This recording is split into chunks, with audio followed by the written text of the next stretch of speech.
Hey everyone, how's everyone afternoon going? Hold on, y'all. Let me turn this down. Ooh,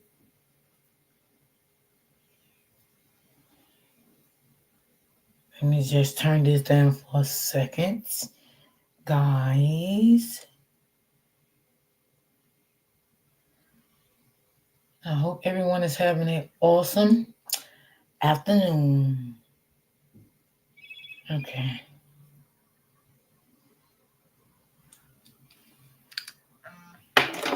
let me get up out of this.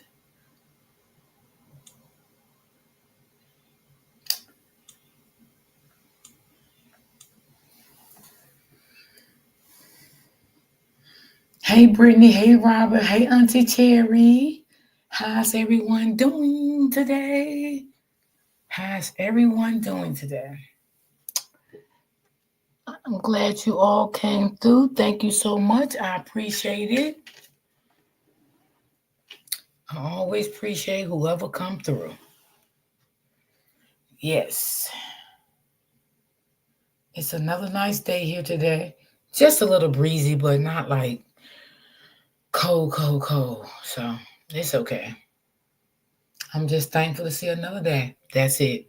No matter what the weather is. And I think, guys, tomorrow is the first day of spring. I think so, if I'm not mistaken. But yeah. Thank you, Brittany.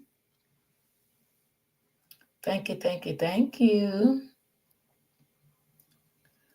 Um, okay, y'all, this video that I'm gonna play today, this lady was a boutique owner, y'all, and I think her boyfriend unalived her. Um, so I'm gonna let y'all hear that.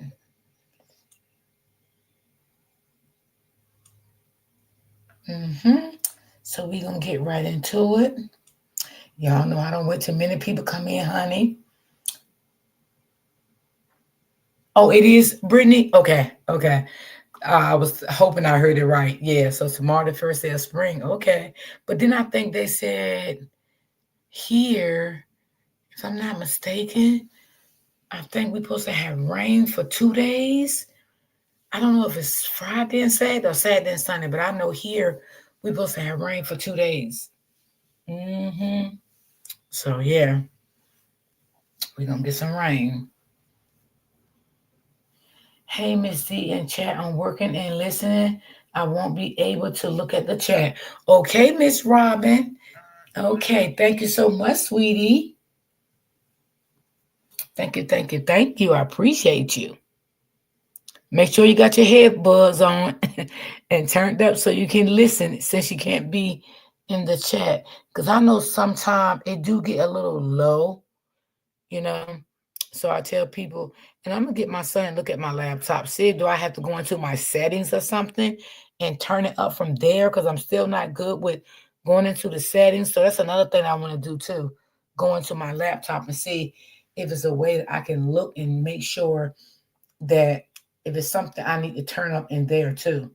So yeah, I do want to do that because I'm thinking it could be. So let me just.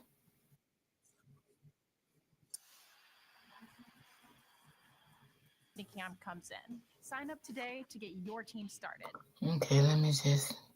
Chill just before 7:30 Saturday at this home on Monarch Drive in Riverdale. Kelly was getting ready to celebrate her birthday Put a with one in the friends chat if y'all can hear me. on Sunday. I called, she never did answer the Hey, Toussaint. phone. Hey, baby girl. Sometime after midnight, Clayton County detectives knocked on her door. He came in. He said, "Is this her picture?" I said, "Yes." He said, "She dead." Thank you, baby. They weren't serious. I'm like, "Don't play with me. Please don't play with me." But a detective told her this horrifying news was real. He said, "Your daughter dead. She dead." Oh my God. I said, "Who murdered my sister, mama? Who?" In a quiet corner of Riverdale, Georgia, Malika Mascara, a beloved mother, grandmother, and entrepreneur, was gunned down in a senseless act of domestic violence. Known for her unwavering kindness, her vibrant boutique, and her dedication to her family and community, Malika's tragic death came as a horrifying shock to those who knew her. On the eve of her birthday celebration, Malika's life was brutally cut short by the very person who should have loved and protected her. The killer, her own boyfriend, Mitchell Ellis. As the news of her Thank death y'all, spread, ladies. friends, family, and customers who had once walked through the doors of her Lucky Me boutique were left in utter disbelief. How could this happen to someone so full of life, so dedicated to helping others? What led to the fatal moment that shattered a family and a community? Malika's death is not just a heartbreaking loss, it's a reminder of the dangers of domestic violence and the devastating toll it can take on lives. Stop trying to fit yourself into a one size fits Boy, some them routine. commercials come It's so time to fast, find right, one that y'all? fits you. Meet Black Girl. Welcome to Explore Crimes. Please subscribe and hit the bell icon for more videos. Malika Mosquera was more than just a businesswoman. She was a mother, grandmother, sister, and friend whose Oh, love she and looked good for her generosity age to be a left an grandmother. indelible mark on everyone she encountered. Known for her beautiful soul, fierce work ethic, and ability to uplift those around her, Malika's life was tragically cut short by an act of domestic violence. Yet her legacy lives on through the countless lives she touched, the lessons she taught, and the love she shared. Born and raised in a community where hard work and resilience were valued, Malika went on to become a successful entrepreneur. She owned and operated Lucky Me Boutique, a cherished shop on Highway 138 in Riverdale, Georgia. The boutique was more than just a business. It was a reflection of Malika's spirit. People from all walks of life frequented her store, not only for the products she offered, but also for the warmth and kindness she exuded. Her shop became a gathering place for friends, family, and customers who appreciated her personal touch and her unwavering commitment to her community. For Malika, the boutique was a labor of love. She didn't just view it as a business, it was a way for her to connect with others, to share what she had, and to make a difference in the lives of those around her. She was the type of person who would go out of her way to help anyone in need, whether it was a friend, a customer, or even a stranger. Her generosity knew no bounds, and it was this selflessness that earned her the Hey, love and Late. respect of everyone who crossed her path. Beyond her business, Malika was a loving mother and grandmother. She cherished her family deeply and was a constant presence in their lives. Her family meant everything to her, and she worked tirelessly to ensure that they were taken care of. Malika's approach to life was one of balance. She knew the value of hard work, but she also understood the importance of taking time to enjoy the simple pleasures in life. Her sense of humor and lightheartedness made Hey, her a joy open to be book, around, my and she girl. had a way of making people feel comfortable and appreciated. She was always ready with a kind word, a smile, and Open a book. Are the genuine kids still interest in the on well-being of spring others. break? But Malika was not just a soft touch. She knew how to Spring break push those starts here around next her month. to be their best, and she led by example. One of the many memories shared by those who worked with her was the day she worked them hard in the shop, making sure they learned the value of earning money and the importance of hard work. While they were initially frustrated, they couldn't help but appreciate the lessons she taught them, even if it meant a long day at work. The promise of a day out of school, a small reward for their hard work, made the effort worthwhile, and they left the shop feeling both challenged and empowered by Malika's guidance. Her ability to inspire and lead with both kindness and discipline made her a role model for those who worked with her. She didn't just want her team to succeed in business, she wanted them to succeed in life. The lessons she imparted on her employees were not just about making money or running a business, they were about values, character, and perseverance. I love you. Keep watching over us. We won't let you down, one of her employees said after her passing, reflecting the deep respect and loyalty she had earned from those around her. Sadly, Malika's life was taken too soon, in a senseless act of domestic violence. Her boyfriend, Mitchell Ellis, is accused of pulling the trigger that ended her life on a Saturday evening in Riverdale. While her family and friends are devastated by her loss, they are determined to honor her memory and seek justice for the woman who gave so much to so many. But we begin tonight in Clayton County, where a family is mourning the death of a businesswoman who was shot and killed over the weekend. Police say Malika Mosquera was killed at a home on Monarch Drive in Riverdale. Mitchell Ellis is behind bars and charged with murder. Fox 5's Christopher King spoke with the victim's family. He's live in Riverdale with more. Christopher? Courtney Russ, this is Lucky Me Boutique. Malika Mosquera owned the store. Friends and well-wishers set up this memorial outside. Her family wants to know, why would someone kill her? Hey, Auntie Strokes. Good afternoon. Estella Kelly's anguish is indescribable. My heart is broken with the top up. Kelly's daughter, Malika Mosquera, was shot and killed just before 7:30 Saturday at this home on Monarch Drive in Riverdale.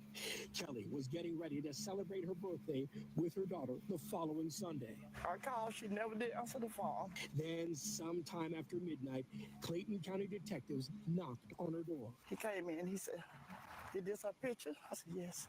He said, "She dead." Kelly hoped they weren't serious, I'm like, "Don't play with me. Please don't play with me." but a detective told her this horrifying news was real. He said, "Your daughter dead. She dead." Oh my God, I said, who murdered my sister, mama? Who? Police called the shooting domestic. Investigators say Mitchell Ellis pulled the trigger. Daphne Isom is Mosquera's older sister. She says Ellis was Malika's boyfriend. It's just unbelievable. It's like a nightmare. Isom says Malika owned Lucky Me Boutique on Highway 138 in Riverdale. Malika was a mom and grandmother. Isom calls her sister a beautiful woman with a sweet soul. She's the kind of person that she will pull over the side of the street to help anybody that's in need. Isom and her mom say their family wants justice. And I want my sister back so bad, but I know that would never happen. I hope they make him do the rest of his life. Right now, Ellis is being held at the Clayton County Jail. He's charged with murder, aggravated assault, and Attention seniors over 50. Hold on 1 second. Hey, Shelly Shell. I had spoke to you when you was on open book panel, but I don't think you see me because you was talking. weapons offenses. Malika Mosquera leaves behind a son and grandson. Her family will hold a service for her at 4 p.m. on Sunday at Riverdale Town Center. We're live in Riverdale. Christopher King, Fox 5 News. How devastating for her family. Christopher, thanks. Malika leaves behind a legacy of love, compassion, and dedication to family and community. However, there are still many unanswered questions surrounding the relationship between Malika and Mitchell Ellis. Not much has been shared publicly about how long they were together, or whether there was a history of abuse leading up to that tragic night. The details surrounding their relationship remain unclear, leaving many wondering if there were previous signs of trouble that went unnoticed. Was there a pattern of abuse, or was this a sudden act of violence? These are questions that Malika's family and friends continue to search for answers to, hoping that the truth will be revealed as investigators piece together the details of that fateful evening. The lack of information about their relationship adds to the heartbreak of the situation. It's common for victims of domestic violence to hide the signs of abuse out of fear or a desire to protect their loved ones from the reality of their situation. In Malika's case, many who knew her are left wondering if she had been silently suffering and if there were things they could have done to help her before it was too late. Her tragic death has sparked a renewed conversation about domestic violence, reminding those who loved her to recognize the signs and take action before it's too late. Malika's family has spoken out in hopes that her story will inspire others to break free from abusive relationships and seek the help they need. They want the world to know that Malika was a woman who deserved to live, a woman who was loved and cherished by those who knew her, and a woman who made a lasting impact on her community. As her family and friends mourn her loss, they are comforted by the memories of the countless lives Malika touched. They are determined to carry forward the lessons she taught them, the love she shared, and the strength she exhibited in everything she did. Malika Mosquera will never be forgotten. Her spirit lives on in the hearts of her family, Hey, friends, Rebecca. and the community she served. Hey, Rest in that peace, one. Malika. Your legacy is one of love, hard work, and unshakable strength. You will forever be remembered and missed. As we reflect on the life of Malika Mosquera, We offer our deepest condolences to her family and loved ones during this incredibly difficult time. May they find solace in the cherished memories she left behind and the lasting impact she had on all who knew her. Malika's spirit will continue to live on in the hearts of those who loved her. Rest in peace, Malika. You will never be forgotten. Thanks for watching. It probably was some red Like, flags share, there, y'all, comment, but and she probably just subscribe. didn't. See Maybe you in she the just next video. ignored them. You know, I told y'all before, when you love somebody, Life is y'all, full you of will ignore them red nuance. flags. You would definitely ignore them. And they be right there Joyous in laughter. front of your face, and you would definitely ignore them. You know, like they said, they don't know what her relationship was with him because she never discussed her relationship with families or friends. So it probably was domestic violence there in that home, but she never discussed it. So it be like that. Sometimes people just like to keep things in their home. They don't like to bring things out of their home, you know. And when you get like that, that's controlling. Yeah, that is definitely controlling for real. Woman is murdered just hours. Okay, that is controlling. He probably was controlling her and and telling her to keep things in the house. Some men will do that. You know, they'll tell you this between us. You don't have to share it with anyone. Keep it in the house. So, okay, y'all. Let me just bring this one up. Well, I think I got it up already. Hold on. Let me just take it off of mute. Rebecca, did I speak to you, darling? Before signing And let divorce me know if y'all can hear Is this. telling us the killer is This connected is a to the jealous girlfriend, assassination. honey. She Here's some stabbed close her. live with the story you'll She only stabbed see the on Jason boyfriend wife, and I Revenge guess she tonight. killed her. So Jason. let's listen. As you might imagine, this family is terribly upset tonight, telling me the victim was Thank you, killed by their Rebecca. soon-to-be ex-husband's new girlfriend. Surrounded by a supportive family outside her only What daughter's is wrong house, with these people? They're going nuts in this world. Shamitria Richard spoke with us about 33-year-old Brittany and the night she died, too late for her mom to say goodbye. When I touched her body close to 2 o'clock, she was cold. According to Texas City Police, Brittany Richard was fatally stabbed around 12:30 last Friday morning inside this restaurant and bar. Near the end of an evening that included several stops celebrating a cousin's birthday. Her family says the mother of two suffered 9 stab wounds. No child deserves to die like that. No one. And it's wrong and it was horrific and it was just terrible.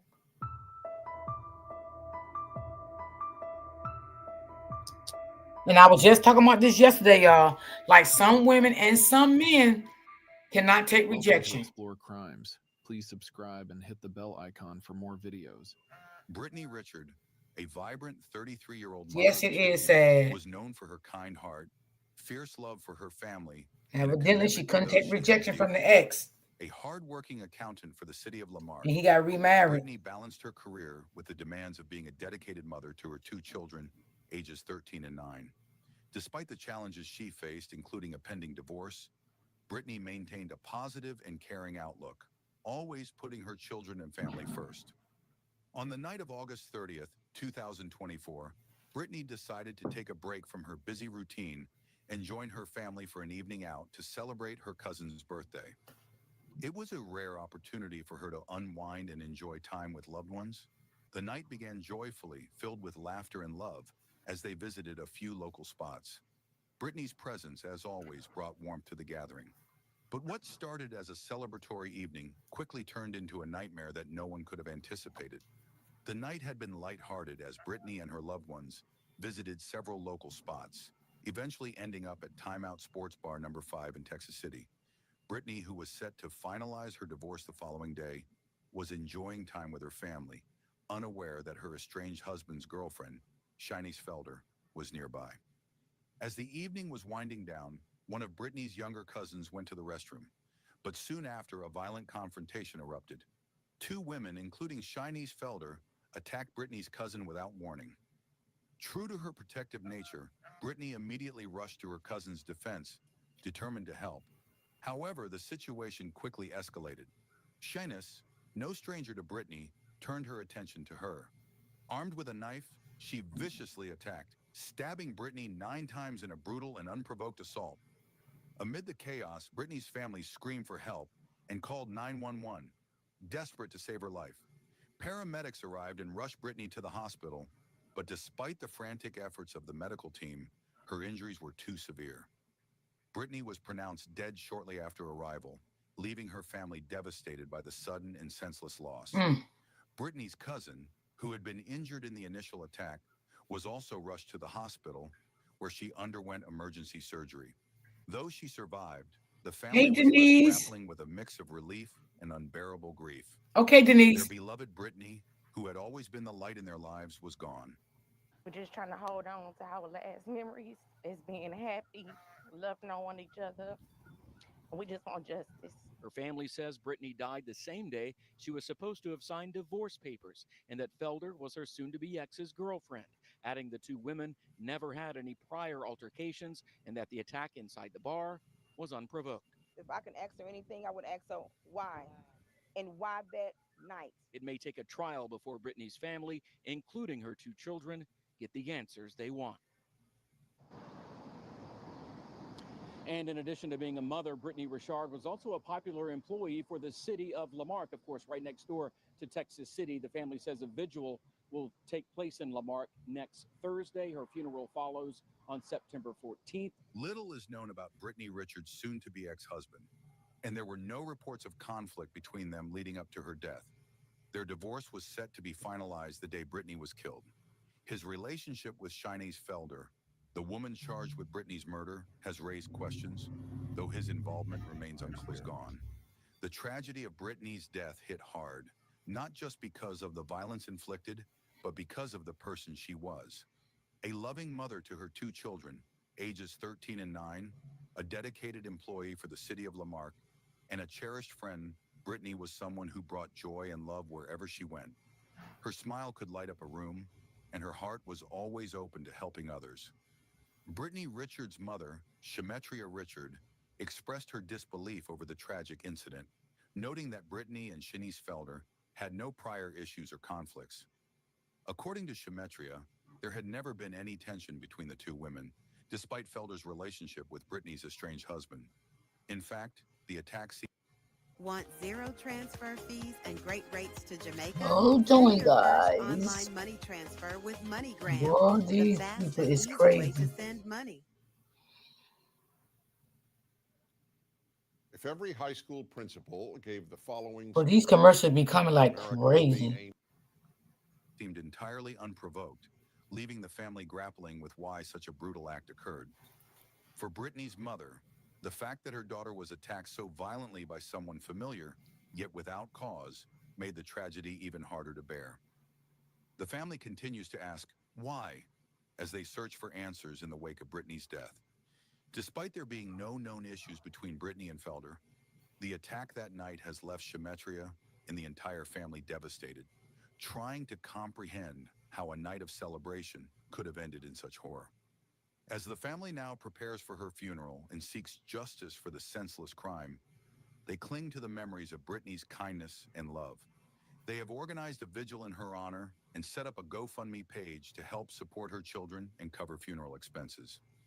Though Brittany's life was tragically cut short, her legacy of love and dedication to her family will forever remain in the hearts of those who knew her.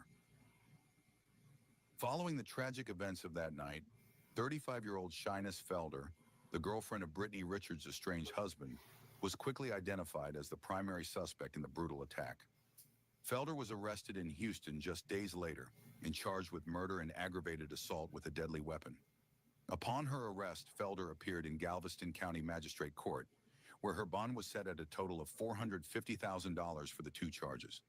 In addition to the fatal stabbing of Brittany, Felder was also charged with injuring one of Brittany's cousins during the violent altercation at the Texas City sports bar.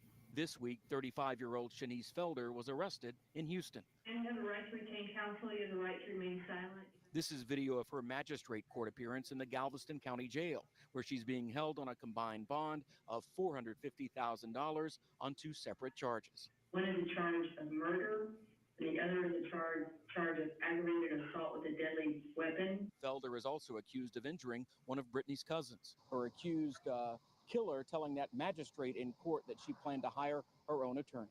Reporting live tonight, Jason Miles, KHOU 11 News. Jason Miles with the exclusive. Thank you. For Brittany's family, the pain of losing such a cherished individual is compounded by the circumstances surrounding her death. Brittany had planned to sign divorce papers on the same day she was killed, marking the end of her troubled marriage. Her mother, Shemetria Richard, spoke through tears about the agony of not being able to say goodbye to her daughter, recounting how she arrived at the hospital only to find Brittany's body cold to the touch. Shemetria, devastated, asked the question that lingers heavily in the hearts of those who love Brittany. Why? Why that night? The family expressed that there had been no prior conflict between Brittany and Felder, making the violent outburst all the more baffling and heartbreaking. Brittany's death has left a profound void in the lives of her loved ones. She was more than just a victim of a brutal crime. She was a mother, a daughter, a sister, and a beloved friend. Her family remembers her as a bright light who filled every room she entered with warmth and kindness. As her family prepares for Brittany's funeral, which is set to take place on September 14th, 2024, they are also working to keep her memory alive and to ensure that justice is served. A vigil was held where loved ones and community members gathered to remember Brittany and reflect on the senseless tragedy that took her life. Her cousin, Mike Shea Turner, spoke about the family's efforts to hold on to their last happy memories with Brittany, saying, "We're just trying to hold on to our last memories of being happy, loving on each other, and we just want justice." The loss of Brittany has brought a wave of grief that extends far beyond her immediate family. Her children are grappling with the unimaginable pain of losing their mother, and her loved ones are coming together to support them during this difficult time. A GoFundMe page has been established to help cover funeral expenses and provide financial assistance for Brittany's children, ensuring that they are cared for in the absence of their mother. The family's strength in the face of such a tragedy is evident as they continue to rally around one another, finding solace in their shared love for Brittany and their determination to seek justice. Brittany's story has also drawn attention to the pervasive issue of domestic violence, even if indirectly. While her soon-to-be ex-husband was not the one who took her life, the involvement of his girlfriend in the fatal altercation has left many questioning the complex dynamics that led to this tragic outcome. For Brittany's mother, the pain of losing her only daughter is unbearable.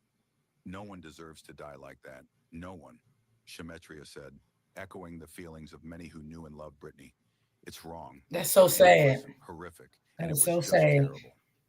As the investigation into Brittany's death continues, her family holds on to the hope that the legal system will bring them the closure and justice they deserve. Absolutely. Felder's arrest and the pending charges provide some sense of progress, but no amount of legal action can replace the loss of a vibrant, loving young woman Absolutely who was not. taken from her family far too soon. Brittany's legacy will live on in the hearts of those who loved her, and her family vows to honor her memory by ensuring her children Open are book, check your educated inbox if you're in and the that chat. justice is served in her name. Thanks for watching. Like, share, comment, and subscribe. Now we were just See you talking in the about this next video. yesterday, y'all.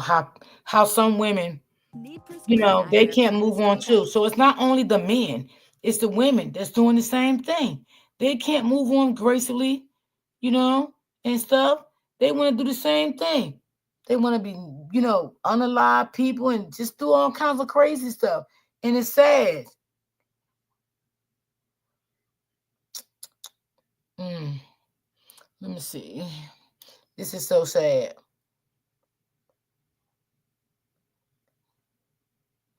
I don't want to see that one right there. Child, I don't even know. I don't even want to talk about it, y'all. I ain't even gonna say because I probably have y'all in the chat laughing. Y'all gonna be like, "What you say, Miss D?"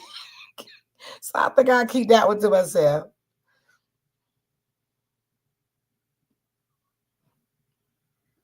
I keep that one to myself because I had y'all laughing, okay? And y'all would be asking me, what did I say? So, Lord have mercy, Jesus help me. People is crazy. All right. This is two sisters, y'all. I think I heard of this before. Two sisters lost their life. Um,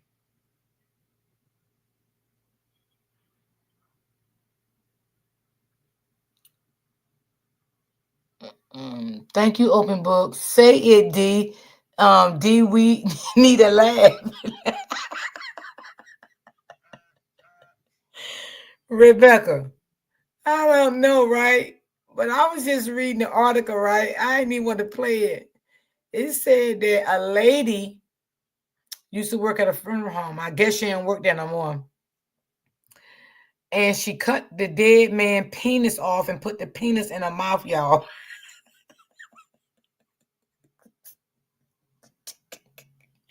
What in the fuck is going on? I'm like, what? When I seen that while ago, I'm like, well, hold up. Like, what's really going on here? Like, these people is done lost their minds, y'all. Let's listen at this because I ain't gonna play that one, y'all. You want to make magic that sends you I back can't in play that time. one. That one, Doing the only I mean, I would love to know. Lucky mother Well, of maybe four she in got a mental Baltimore. issue. Family Shit. members say someone shot her and her sister early this morning on the city's northwest side. Our Durante Matthews spoke with the family. He's in the newsroom to show if the family's pleased to the community and to the shooter tonight. Durante? Yeah, Mary, loved ones of 33-year-old Bernicia Butcher tell me they're at a loss for words tonight. They say Bernicia was a loving, outgoing person who was taken too soon, and now they want the person responsible for taking her life to turn themselves in. I'm numb. Can't stop crying. It's a painful reality that's slowly seeking in. I just miss my little cousin. She didn't deserve it. Not at all. Loved ones of 33-year-old Bernicia Butcher says they're holding on to each other and a prayer hours after she was killed. We don't understand it. It's really hard and it's real difficult. Police say someone shot and killed Butcher just before 2 Sunday morning near 107th and Granville Road.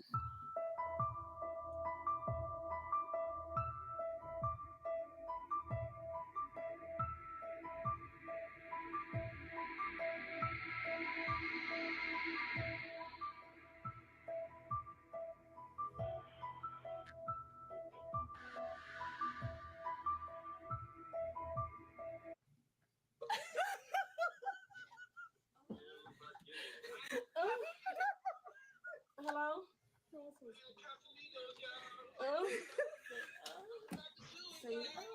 Do it now. Welcome to Explore Crimes. Please subscribe and hit the bell icon for more videos. It was supposed to be a simple night out, an escape from the chaos of daily life. Two sisters, Bernicia and Brittany, were looking forward to spending some much-needed time together, away from the responsibilities of motherhood, work, and all the demands that usually filled their days. With no kids to care for and no stress from their jobs, they were ready to enjoy themselves and have fun. Bernicia and Brittany arrived at Bar 107 Sports Bar and Grill on the evening of March 16th, 2025, looking forward to a rare night out. The bar was busy, filled with music, laughter, and a crowd that seemed harmless. The sisters were excited to spend some time together, away from their usual routines of work and family responsibilities. They enjoyed their time there, reconnecting and spending time as only sisters can. As the night wore on, the clock struck 1:40 a.m., and the sisters decided it was time to head home. They stepped outside, ready to leave. But before they could both get into the car, gunshots rang out, sharp and sudden. Bernicia, sitting in the driver's seat, was struck. Brittany, still outside the car, was also hit by the gunfire. The sound of those shots was deafening, and the chaos that followed was worse. People screamed and scattered in every direction. Someone quickly called 911, and within minutes, police and paramedics arrived at the scene. Despite the best efforts of first responders, Bernicia was pronounced dead at the scene. Brittany was rushed to the hospital in critical condition. Witnesses were left shocked by the violence that had erupted so suddenly, struggling to make sense of the And senseless she act. lost her Questions license filled the air. for that Why because them? she told Was this random told on violence, her or students. were they Oh, targeted? you heard about that, Were they Rebecca? just in the wrong Okay, place okay. at the wrong time? The shots had come from somewhere, but no one saw where. The investigation began, but the answers were unclear. What Thank you, was Open known, Book. however, was that two sisters, simply out for the night, were caught in a tragedy. One lost her life, and the other was fighting for hers. Bernicia Butcher was a 33-year-old mother of four, known for her boundless energy, warm heart, and vibrant personality. She was the kind of person who could light up any room with her smile, and everyone who met her was touched by her genuine kindness. Bernicia was a woman who loved fiercely. Whether it was her family, her friends, or her work, she always gave 100%. As a mother, Bernicia was dedicated to her four children. They were her world, and she worked tirelessly to provide for them. She spent her days running a daycare business that she had built from the ground up. It wasn't just a job for Bernicia, it was her passion. She loved children, and her daycare was a safe haven for them, a place where they could learn, Wow, she had a grow, and business. feel Have cherished. y'all noticed all these people Bernicia have was a they woman are with very grace and grace. successful Her people and laughter they and her meet moves were get with the infectious, wrong friends and it or wasn't man or unsettling to see her whoever. dance Have with y'all noticed abandon, that? enjoying every beat, her body moving to the rhythm with a freedom that only she could pull off. Oh, her students Bernicia's told on sister her? Brittany was her best friend. Wow. The two were inseparable, sharing a bond that went beyond blood. They had grown up together, weathered life's storms side by side, and could always count on each other for support. They shared so many memories, and even as adults, they My made goal sure to today, spend time guys, is together. 5 coffees. If you That can night, Brittany donate, was with Bernicia, it would be just as she appreciated. always If you was. can't, They I were still looking love forward you. to a night of fun, and nothing could have prepared them for the nightmare that would unfold. The bond they shared made the violence of the attack even harder to comprehend. Why them? Why these two women who had only come out for a rare break to laugh and unwind? The shooting that took Bernicia's life and left Brittany in critical condition shook their family to the core. You Questions noticed that rose. too? Yes, Was this me an act of too. random violence? Or was there something more behind it? Could this have been a case of mistaken identity? Or were they targeted? Despite the police's ongoing investigation, there were no clear answers. The night that was supposed to be filled with laughter and sisterly bonding had turned into a scene of chaos, with Bernicia's Oh, family she and lost her friends license and ending up oh with pieces of her wow. shattered She life needed to to, Miss mourn. Sherry. Shit. The grief was unbearable. How could That's We're crazy. bringing Big Stick Energy with the I first said, I don't want to innovation play in that Big one. Stick. Big Mm-mm, Stick that has look ugh. 50% skin-loving ingredients. This I left laser-based that one alone. someone so kind, so full of life, be taken so brutally? Hi, hanging out with Miss D. How you doing, Police say sweetie? someone shot and killed Butcher just before 2 Sunday morning near 107th and Granville Road. Family members say it happened outside across from Bar 107 Sports Bar and Grill. Bernicia's family say she was at the bar but was shot in her car outside. Officers say the I get 30-year-old open was book. also shot and Could taken you to the drop the hospital. coffee link again? Loved ones say the second woman shot That was one said Bernicia's the younger coffee sister, link. Is she Brittany. getting an They say arrow? the two were unproblematic and the shooting doesn't make sense. She wasn't in no drama, no nothing. So for this to happen to her, it's just blowing our wigs back for real. Family tells us Butcher was She'll a drop mother it of again for four you. who had owned her own daycare business. They say the 33-year-old was always smiling and loved to dance. Just enjoying herself, being a beautiful hearted person, and for someone just to kill my little cousin is just real sad, and we need Wow. justice. We went to the bar to speak with the owners, but the place was closed. Butcher's death has also touched people in the community. I am truly concerned of where do we go from here. Now, with the future fuzzy and hearts heavy, Butcher's family is asking one thing from the person responsible for their pain. We going through it, and it's hard not knowing who did it. So if you know you did it, turn yourself in. In a last check, police did not know who they were looking for, but told us the investigation is ongoing.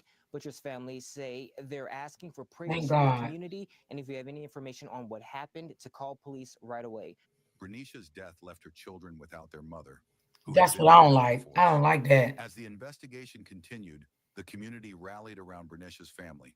Friends, neighbors, and even strangers who had heard about the tragic event came together to offer support. Flowers, candles, and heartfelt messages were left at the site of the shooting. People shared stories of Bernicia's kindness, how she had touched their lives, and how they would forever remember her bright spirit. But even as they grieved, there was anger. How could this happen? How could something so senseless and violent steal the life of someone so beloved? The questions weighed heavily on the community, and many people began to I demand know it action. did. That's The sad. streets, once filled with laughter and light, now seemed to hold an air of fear, a reminder that, in these times, no one was ever truly safe. Thanks for watching. That Don't one, she forget to put it like, in the share, chat for you comment, and again. She said, let subscribe. her know if it's See you in the working or next not. video. So rest. Yeah, I noticed that like all these women got good careers. We have to really be careful who we let in our life. Like literally, y'all, you have to really be careful because everybody is not who they say they are. I'm so serious. I'm so serious. They're just not.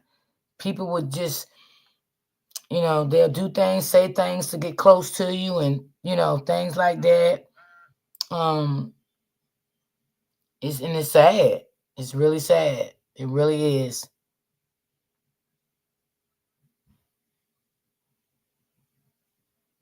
It's On the sad. night of August 31st, Hold on, 2000. y'all. Let me bring this up on my. Mm. I'm glad I don't have a cold heart, you know, like that. I would never do anyone no harm. I'm just always been a type of person. I know how to move away, walk away in peace, and that's it. I don't like drama. I don't do drama. I just try to stay free from it, But nowadays, you have to really be careful who you bring into your life because everybody's just not who they say they are. I'm just so sorry. They're really not. Pammy Pooh, what's going on, baby? So, y'all, this young lady here is a beautiful young lady, right? Um, I'll just let y'all hear for yourself. 2024, 25-year-old Felita Bailey's life was violently stolen from her in a brutal and senseless act. What began as a peaceful evening with family quickly spiraled into a nightmare when 40 uninvited men crashed the party she was attending. Among them was Dylan Black, a man with a Thank violent you, criminal that one. It past worked. I who got held it. Thank you sexual so much, advances baby. toward Felita. Thank you for And the when she coffee. firmly said no, And his thank you, rage Open Book. exploded, and what followed was unimaginable. Felita was viciously beaten, not just by Dylan Black, but by several of the uninvited guests. If that wasn't horrifying enough, she was shot multiple times, ultimately leading to her death.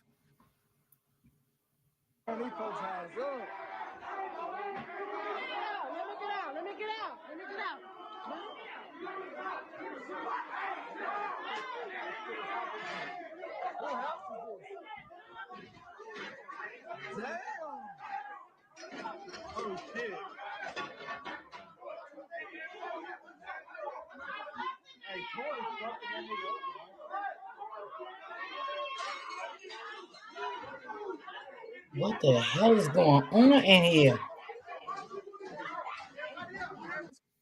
What should have been a fun night out with family turned into a horrifying nightmare, leaving her loved ones searching for answers.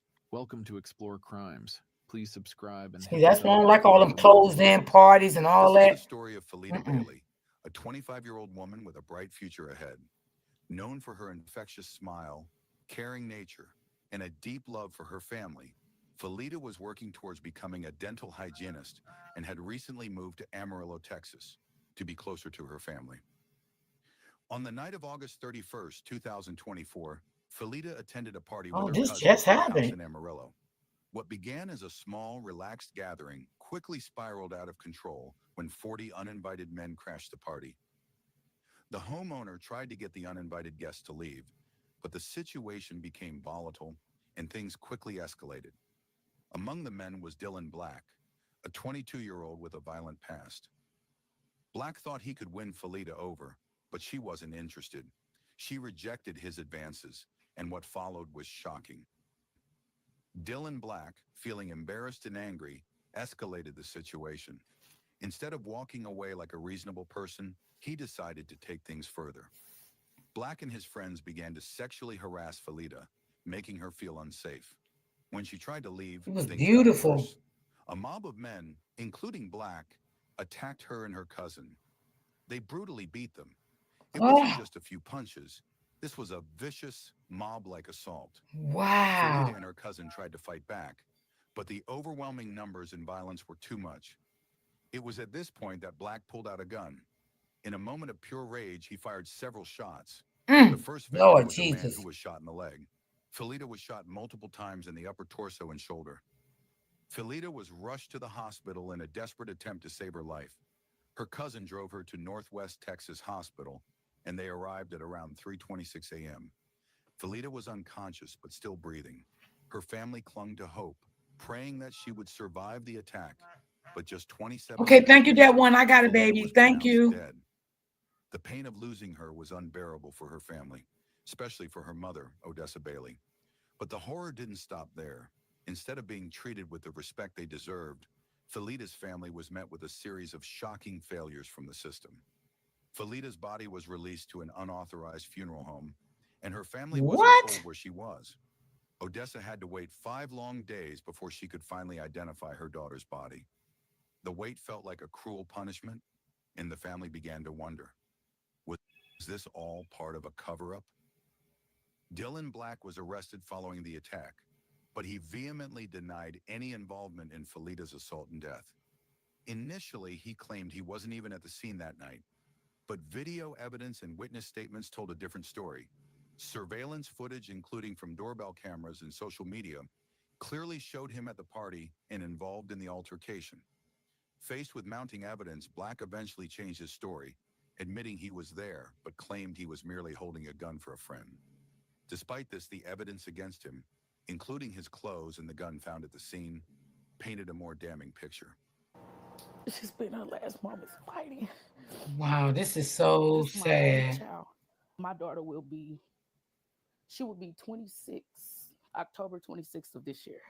Police Yes, complaint that in one. the This is shooting death sad. of an Amarillo woman August 31st paints a picture of a wave of lives that surveillance video contradicts. Dylan Black is charged with murder. New at 10, a man has been arrested and charged after a shooting in South Avondale that left one woman dead and another person injured early Saturday morning. Amarillo police say officials responded to calls of shots fired where a party was held at a house. A fight began at the home and ended up in the street when shots were fired. Two residents were taken to the hospital where 25-year-old Felita Bailey died from her injuries. Today, 22-year-old Dylan Black was arrested and booked into the Potter County Detention Center. The case is still under investigation. Just days later, the unthinkable happened. Black was released. The Wait a charges minute. against him were Hold on, mysteriously y'all. dropped due to Now, insufficient evidence. she said detention center, right? So what I'm thinking, this boy was a minor.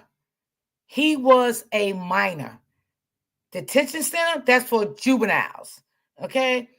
And they said he was released. So you know he was a minor because juveniles don't get bail.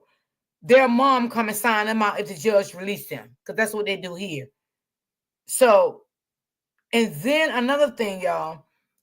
She said it was only two women in the house and they invited guys over. I think that was not a good idea for only two women to have a party together and invite those. I ain't gonna say those type of, well, yeah, those type of men, because look what he was. But that amount of men, only with two females, that really was not a good look at all. Not justifying what they did, because their behavior was out of control. The police had video evidence from several sources, including Snapchat and doorbell cameras, showing Black at the scene. They had Hey, witnesses and they OG. found the clothes Black was wearing and the gun used in the murder. And yet somehow When they said he was released, I said, "Oh, he was a Attention juvenile." seniors over 50. Don't buy life Hold on, insurance if y'all. you Let me are get this over the age of commercial 50. on. Black was allowed to walk free. How could this happen? The evidence was clear. The police had everything they needed to build a strong case. But the justice system failed Felita. It became clear that the system wasn't interested in holding Dylan Black accountable. The authorities seemed to be protecting him, And wonder and his why, family's y'all. Was it close the ties with color? the police only made things worse. Odessa Bailey wasn't going to let her daughter's death be swept under the rug. She turned to social media, speaking out about the injustice she was facing. She refused to remain silent, knowing that if she didn't speak up, no one would. Odessa's voice became a powerful tool in the fight for accountability. But Odessa wasn't alone. The community began to rally around her, and organizations in but Odessa wasn't alone. The community began to rally around her, and organizations in Dallas joined the fight for justice. They quickly learned that the lead investigator on the case was close friends with Dylan Black's family. This made Oh, the did y'all entire hear that? investigation seem more like a cover-up than a search for justice. Did It wasn't y'all just hear about that? Felita's death. It was about the failure of the system to protect people of color, especially women. The people of Amarillo Mm. knew that this wasn't just I about knew one it. case. It was part of a bigger problem: racial inequality and corruption in the justice system. I knew it. Odessa and the community were not going to back down, and their voices grew louder with each passing day. They demanded that the case be reopened, that justice be served, and that Dylan Black face the consequences for his actions. As Felita's family continued to grieve, the fight for justice was far from over. Odessa and the activists kept applying pressure, pushing for change, and making sure that Felita's story was not forgotten. They called for a new investigation, one that wasn't tainted by corruption or biases. And as the case dragged on, Felita's family refused to give up. They knew that the road to justice would be long and difficult, but they were willing to fight every step of the way. They would not let Felita's life be taken without a fight. The system had failed her, but her family was determined to make sure the truth was revealed. Felita Bailey's story is a stark reminder of the systemic failures that continue to plague our justice system. It's a story of a young woman whose life was senselessly cut short and a mother who refuses to let her daughter's death be in vain.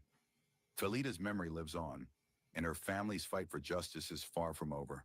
As they continue to demand answers, one thing is certain: Felita Bailey will not be forgotten.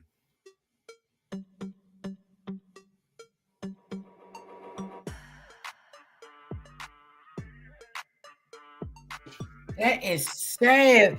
The cop was friends of the family. Wow. Like, share, comment, and Did subscribe. y'all See you in the hear next video. that? Ain't that something? Mm. Wow. Unbelievable. I need to know. Did he cut her into little bitty? Unbelievable. Hold on, y'all. Unbelievable. I can believe it, though. I can believe it.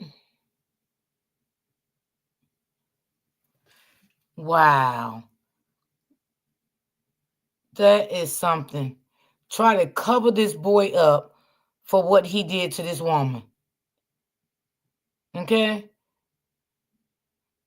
A lot of corrupt things going on out here in the world.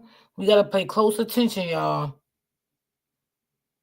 Close attention, because there's a lot going on out here.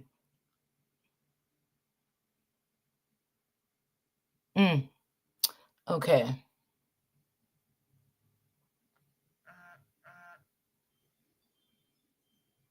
Wow.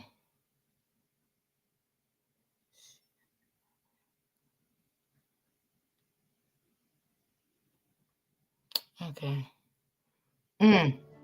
This is so sickening. All right, let me bring this up.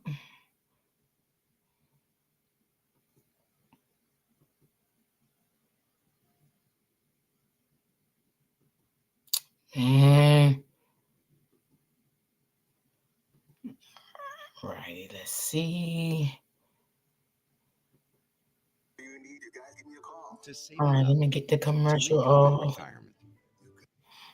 33-year-old Starkeisha Thompson was gunned down in her own driveway back in October. The shooting came just days after This she is testified. sad. Many cases like this is happening every day.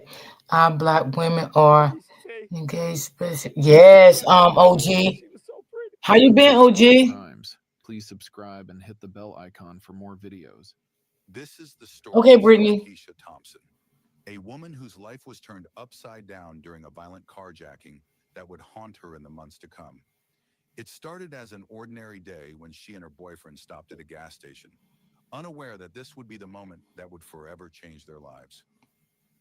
As they stood near their vehicle, two armed men, later identified as Kenneth Dixon and Corey Holmes, approached them with guns drawn. Without warning, they demanded the keys to the car. The situation quickly spiraled out of control as the criminals showed no hesitation or mercy, using their weapons to intimidate and threaten Starkeisha and her boyfriend.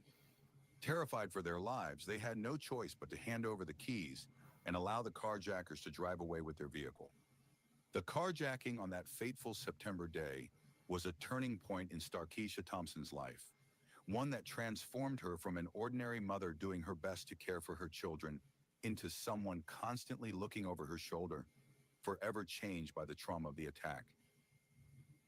Prior to the incident, Starkeisha, a 33-year-old woman from Detroit, was a mother of two, living in a neighborhood that, like many others, had its share of struggles. Despite these challenges, she was known for her resilience, strength, and unwavering determination to protect and provide for her family. She was the kind of person who would go out of her way to help others, always putting family first and doing her best to build a better life for her children. After the carjacking, law enforcement approached Starkeisha, asking her to testify in the trial of Dixon, one of the men who had carjacked her. They explained that her testimony would help secure a conviction, but Starkeisha refused. She feared for her safety and the safety of her family, knowing how dangerous these men were. They had threatened her with a gun during the carjacking, and their violent nature was clear. The thought of going to court to face him was terrifying, especially knowing that if he couldn't harm her himself, he would find someone else to do it. Despite her fears, law enforcement pressured Starkeisha, encouraging her to testify for the sake of justice. They assured her that her cooperation was crucial to prevent Dixon from hurting others. The authorities insisted that she had a duty to stand up and do what was right. Though she was terrified, I wouldn't have done Starkeisha nothing. They couldn't ultimately made protect the me. difficult decision to testify. She agreed to face Dixon in court, not just for her own sense of justice, but for the safety of others who could fall victim to his violence in the future. As the trial date approached, Starkeisha couldn't shake the feeling that something terrible was going to happen. But she also knew she Coffee can be hard. Yeah, they should have protected her. This is a party. They should have protected her. Premier Protein, my ride or die. It's like the only thing they wanted from her was the conviction. That was it. But didn't even care if it about her meant putting safety. herself in harm's way. At the trial, Starkeisha bravely spoke about the horrifying carjacking, recounting every terrifying detail. Despite the men who had threatened her being present in the courtroom, she didn't back down. It wasn't just her courage that stood out, but her deep belief that by testifying, she could help make her community safer. She wasn't just a victim. She was speaking out for justice, determined to ensure that those who caused harm would be held accountable. After the trial, she learned that one of the criminals had somehow gained access to her personal information. Through connections, they had been given her home address. Oh, This Lord. information was shared See, maliciously, that's what I'm saying. She either should have through been someone protected. working in the courthouse or by someone with access to the trial's details. This was a chilling revelation, one that made the fear she had been living with And y'all, it could have been somebody that worked in that the courtroom. same men who had threatened her during the carjacking now had a direct line to her home, to her family, to her life. It wasn't just about the testimony anymore. It was about her safety and the safety of those she loved. She realized that her decision to speak out had put her directly in harm's way. In the days following her testimony, Starkeisha began to experience a heightened sense of fear. The men who had carjacked her were violent individuals who had no intention of letting a victim's cooperation with law enforcement go unpunished. The stress of knowing that they now knew her address and could potentially come after her was unbearable. On the morning of October 9th, 2018, after dropping her teenage son off at school and heading back to her home, Starkeisha was ambushed by gunmen who had been lying in wait. They opened fire on her in her own driveway, shooting her 12 times in a ruthless, Oh, cold-blooded Lord, act have of mercy. retaliation. We're going to begin with a woman shot dead in a driveway. Her family says they know exactly why it happened. And We you know start what? today at 5. If I were her Family mother, I Starkeisha would have sued Thompson that is police department outraged, because she angry begged tonight that she did after not the want to come to court. 33-year-old was found dead this morning on Detroit's east side. Making matters worse, her father collapsed at the scene while he was talking to police. Coco McAvoy spoke to him and finds out why he believes police in Harper Woods are to blame. Starkeisha Thompson was found shot and killed in her own driveway on Detroit's east side. It became an active police investigation. And as soon as Thompson's family arrived, it turned into a different emotional scenario. It's a sad day for the family of Starkeisha Thompson. I'm not doing good. Not at all. She was my Bless his firstborn. heart. Bless his heart. I used to say she wasn't my daughter because she was so pretty. Starkeisha Oh. was shot and killed in her driveway after dropping her son off at school this morning. In the midst of the investigation into Starkeisha Thompson's murder, officers had another emergency on their hands. Starkeisha's father, Curtis Thompson, couldn't bear the news and collapsed to the ground. Here they are right here. They're coming. Curtis regained consciousness, but the reality immediately sunk back Oh, in. wow. Starkeisha was the victim in a carjacking and had just testified in the case. She didn't want to testify because these guys was violent. They carjacked her with a gun. He says she felt pressured. If Harper Woods do their own homework and stop asking residents to put their life at risk, my daughter Absolutely. will be here. The Absolutely. family is angry and sad after such a devastating day, but hope whoever killed Starkeisha Thompson will be brought to justice. The family should sue the police department And for the that. Detroit Police Department did confirm that Starkeisha did just testify in a carjacking case, and they're using that information to determine whether or not this is connected to her murder. The murder was an undeniable Of course blow it's to anyone connected. who might consider cooperating with law enforcement. Standing up against violent criminals had deadly consequences. But for Starkeisha, who had done the right thing, this was a horrific and unjust end. It was a devastating betrayal by those who would stop at nothing to preserve their criminal activities. Her family, especially her father, Curtis, were left devastated and angry. Curtis firmly believed that his daughter's death was directly tied to her courageous decision to testify. He was left heartbroken by the senselessness of her murder, and the Yes. pain of losing her to such a brutal act of revenge weighed heavily on him. The loss was made even worse by the knowledge that authorities could have done more to protect her. Right. 3 individuals have been arrested in connection with the murder of Starkeisha. Authorities believe that her murder was an act of retaliation for her testimony in a carjacking case. The 3 suspects facing charges in her death include 26-year-old Kenneth Dixon, 23-year-old Galena Streeter, and 39-year-old Corey Holmes. Dixon and Holmes were reportedly acquainted from their time in prison, with Dixon meeting Holmes while incarcerated. Though Dixon was in jail at the time of the murder, his girlfriend Streeter and Holmes are accused of orchestrating the plot. Holmes is believed Wow. to be the actual shooter, while Streeter is accused of being involved in the conspiracy. Prosecutors have charged all 3 individuals with first-degree murder. Authorities also discovered that the suspects had attempted to pay Starkeisha to silence her, but she refused their offer, knowing the importance of her testimony in keeping the community safer. The discovery that the men involved in the carjacking were also responsible for her murder sent shockwaves through the community and made it clear that this was not just a random act of violence. It was a calculated attempt to silence a witness. After Starkeisha's death, her community, her family, and the city of Detroit were left to grapple with the consequences of her decision to testify and the brutal way in which she paid the ultimate price. Her death was a tragic reminder of the vulnerabilities that witnesses face when they dare to stand up against violent criminals. For Starkeisha, her commitment to justice cost her life, but it also Yes. highlighted the desperate need for stronger protections for That's those who come sad. forward in the name of law and order. Thanks for watching. Like, share, comment.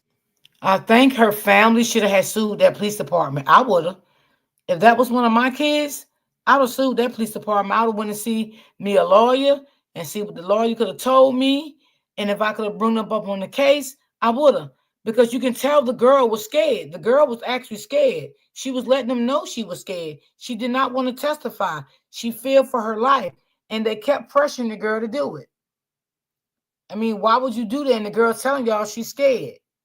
Like, that's crazy. That is crazy. Mm-mm-mm-mm-mm. Wow. I done went straight. I know it would never bring your daughter back. It would never do none of that. You know, money don't bring nobody back. But it's just the simple the fact that they felt this girl through the cracks. That's what they did to her. Mm-hmm. That's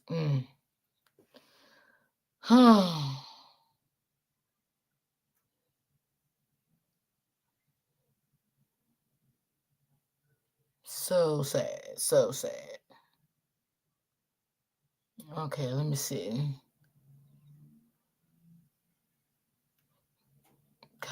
Things got to get better somewhere.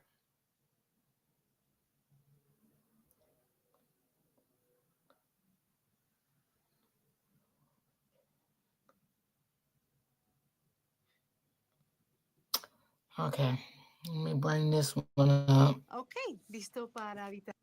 Mm. Her father will never forget that. He will always, be heartbroken by that, and you can't blame him. That was his baby.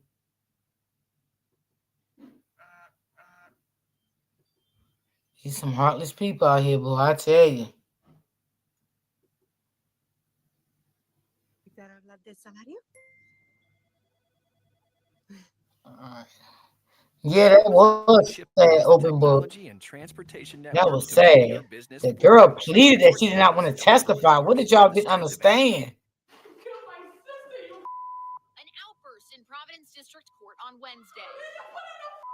Family of Sherbert Maddox shouting at the man accused of shooting and killing her before putting her plastic-wrapped covered body in a refrigerator. They left her like that. What the hell? I can never get my sister back. Through tears, Sherbert's younger sister Nakia told me she never thought she'd have to bury her sister. You took a part of my family that we could never get back. Your day is coming. She was a princess. For real, she was a princess. Hours after Maddox's body was found, friends setting up a memorial outside the home on Tuesday while investigators still scoured the scene. Welcome to Explore Crimes. Please subscribe and hit the bell icon for more videos. Sherbert Strawberry Maddox was a woman whose spirit and presence touched everyone around her. Born in Providence, Rhode Island, Sherbert was known for her infectious energy and her ability to bring joy to any room she walked into. Her nickname, Strawberry, was a reflection of her mother's cravings during pregnancy, but it was also fitting for her vibrant, sweet, and lively personality. Sherbert had a smile that could light up the darkest days, and she always knew how to make people laugh, even in the most challenging times. A mother of 4 and a grandmother to 2, Sherbert was deeply loved by her family. She was the kind of person who always put others first, no matter her own struggles. Okay, open book. Love you, sis. Family as a caring, compassionate woman who never hesitated to lend a hand or offer a listening ear. Sherbert had a warmth about her that drew people in, and she cherished the relationships she had with those closest to her. Sherbert loved music, dancing, and having fun. She enjoyed life's little pleasures. Yeah, she should have been protected. Yes, she should have. For her, Absolutely, I happiness was definitely found agree in with the that. simple moments spent with the people she loved. Her energy was contagious, and no matter where she was, They she should was have known to keep relocated that it girl going, and everything. always the life of the gathering. Despite her bright and bubbly personality, Sherbert faced a difficult life. She struggled with drug addiction. She was also caught in a turbulent relationship with Nathan Cooper, a man with a long history of violent behavior, including prior convictions and a pattern of domestic abuse toward Sherbert. They had been living together in an apartment for some time. Sherbert's relationship with Nathan Cooper was a complicated and tumultuous one, marked by cycles of love, pain, and abuse. Despite the toxic nature of their relationship, Sherbert had a deep emotional connection to Nathan, which made it difficult for her to fully break free, even as his behavior became increasingly violent. Their relationship began in 2018, and while there were moments of happiness, Nathan's controlling and abusive tendencies soon became apparent. He was possessive, jealous, and often used intimidation and violence to maintain control over Sherbert. His history of criminal behavior and domestic violence was a pattern that Sherbert found herself trapped in, unable to escape easily. Though Sherbert loved Nathan at times, she was well aware of the harm he was causing her. She had tried multiple times to leave him, but the psychological and emotional manipulation made it And difficult for haven't her I to talked to truly y'all let about go. that before? I said that. Nathan had a And the plan to surrender gaslighting her to make back you to him, stay. and despite the abusive behavior, there were moments where Sherbert still hoped things could improve. By March 2022, Sherbert had reached her breaking point. She had finally made the decision to leave Nathan and move on with her life. However, as she was in the process of breaking free, Nathan's violent tendencies escalated. Sherbert's attempts to leave him were met with threats, and Nathan made it clear to others that he intended to kill her, a chilling prelude to the tragic events that would unfold. On March 22, 2022, Sherbert's uncle, Marvin, received a call from a concerned friend who feared something was terribly wrong with Sherbert, even suggesting that she might be deceased. Marvin immediately rushed to Sherbert and Marvin's apartment to check on Sherbert. When Marvin knocked on the door and received no response, his anxiety deepened. He kicked down the door. He was immediately hit by a strong, foul odor emanating from the apartment. Concerned, he began searching the home for Sherbert. It was during this search that he made the chilling discovery. Sherbert's lifeless body, wrapped in blankets and saran wrap, was found inside a refrigerator in the bedroom. The sight was horrifying, and Marvin immediately contacted the authorities, setting off an investigation that would reveal the tragic and brutal end to Sherbert's life. Nathan Cooper was found inside the apartment when the authorities arrived, and he was immediately taken into custody for questioning. During questioning, Nathan admitted that he and Sherbert had been using crack cocaine-laced marijuana together on March 16, 2022. He claimed that while Sherbert was taking a shower, he shot her. After she stopped breathing, Wow. he wrapped her body in blankets, removed the refrigerator shelves, and placed her inside. He Cold also said that he hearted. didn't call 911 Cold because he didn't hearted. trust the police. However, Nathan's explanation didn't add up. The police learned that Nathan had been going around telling people that he was going to kill Sherbert. His violent threats had been a consistent part of their relationship. In addition, a note was found on the refrigerator where Sherbert's body was discovered. The note read, "I don't trust you." Tonight, we're hearing from one of the younger sisters of a 40-year-old woman police say was killed in Providence and found dead inside a refrigerator in a Parkus Avenue home. He was cold hearted, y'all. That man was cold hearted. Like, no heart. Police believe the man Sherbert Maddox was living with killed her. 12 News reporter Alexandra Leslie joins us live in studio now after speaking with Maddox's sister today. Alex? Well, Shannon, Nakia Maddox told me she arrived in Providence after her sister's alleged killer, 53-year-old Nathan Cooper, was seen by a judge. The Tennessee resident says she doesn't plan on leaving until justice is served. Police say the body of 40-year-old Sherbert Maddox, known by close friends and family as Strawberry, was found in a horrific manner, wrapped inside plastic and towels inside a refrigerator. Her sister Nakia tells me it was their uncle who made the discovery. Because somebody called my uncle and told him, hey, I think your niece is deceased or something's wrong with her. And my uncle came, ran, and flew drive down here. And he knocked on the door and they would not open it for him. So he kicked in the door. And he seen his niece in there. You took a part of my family that we could never get back. Your day is coming. Nakia is referencing Cooper, who police say Maddox was living with. What do you think happened between them? I don't know. I don't have that answer. However, Nakia believes more than one person had to be involved in her sister's death. I want the world to know that justice will be served on my sister. Nobody had to do that girl like that. I don't care what she did. She did not have to go out like that. Police stated that other charges were forthcoming, though it's not clear what those may be and if additional suspects will be part of those charges. After obtaining a search warrant, the police returned to Nathan's apartment to further investigate.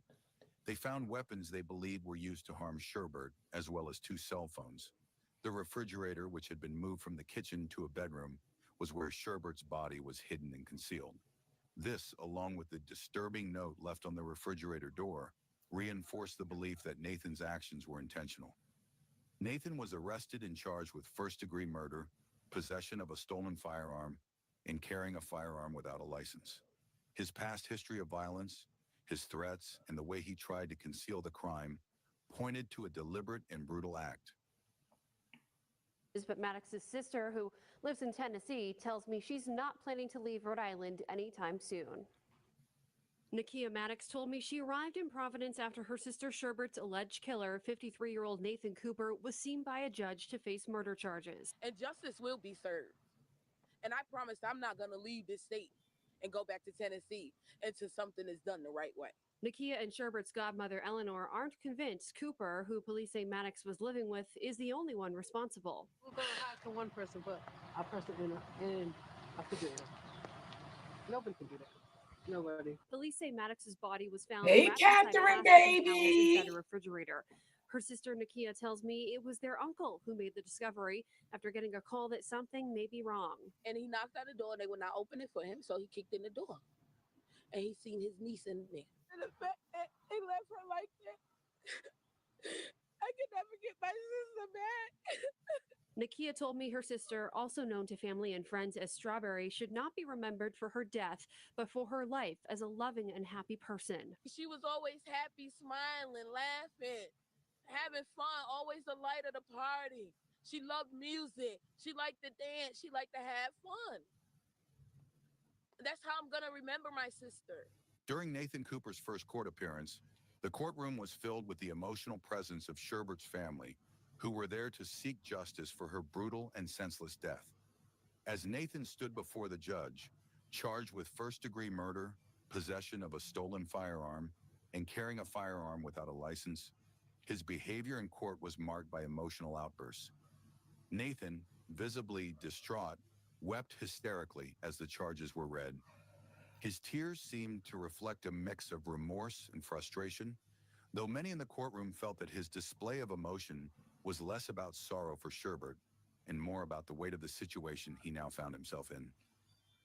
In a powerful moment of confrontation, Nakia, Sherbert's sister, spoke out, expressing the deep pain and anger that came from losing her sister in such a violent way. Kill my sister, you. An outburst in Providence District Court on Wednesday. Family of Sherbert Maddox shouting at the man accused of shooting and killing her before putting her plastic-wrapped covered body in a refrigerator.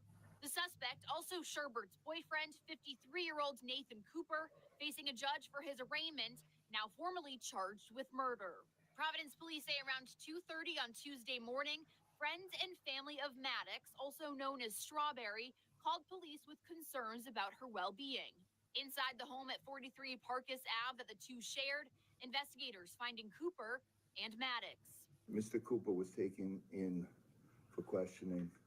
We then obtained a search warrant, and Miss Maddox was found deceased in the apartment. Police taking a rifle and a handgun from the home that they believe Maddox was killed with as early as Sunday afternoon. She was a princess. For real, she was a princess. Hours after Maddox's body was found, friends setting up a memorial outside the home on Tuesday while investigators still scoured the scene. The friends saying more needs to be done to protect all women, like Strawberry. There are times where women, we don't want to come in our community because we don't feel safe. But why should that deter me if I feel I'm a victim or a target?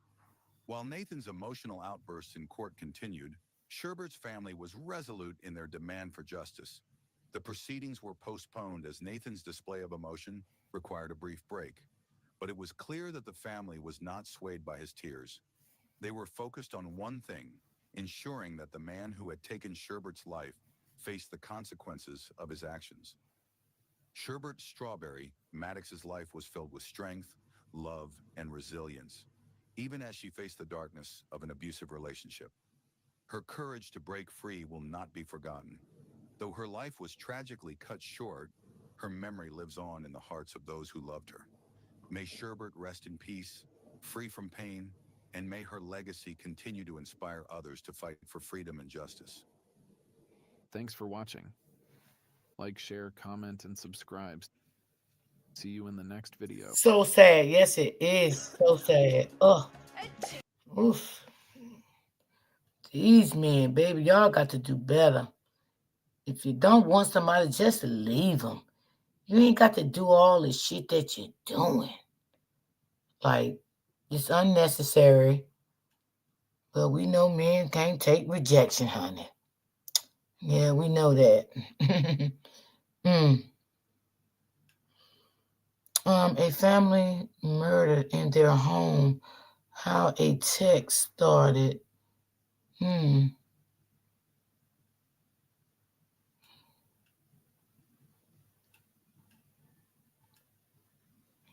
Some sad. We live in a sad world, y'all.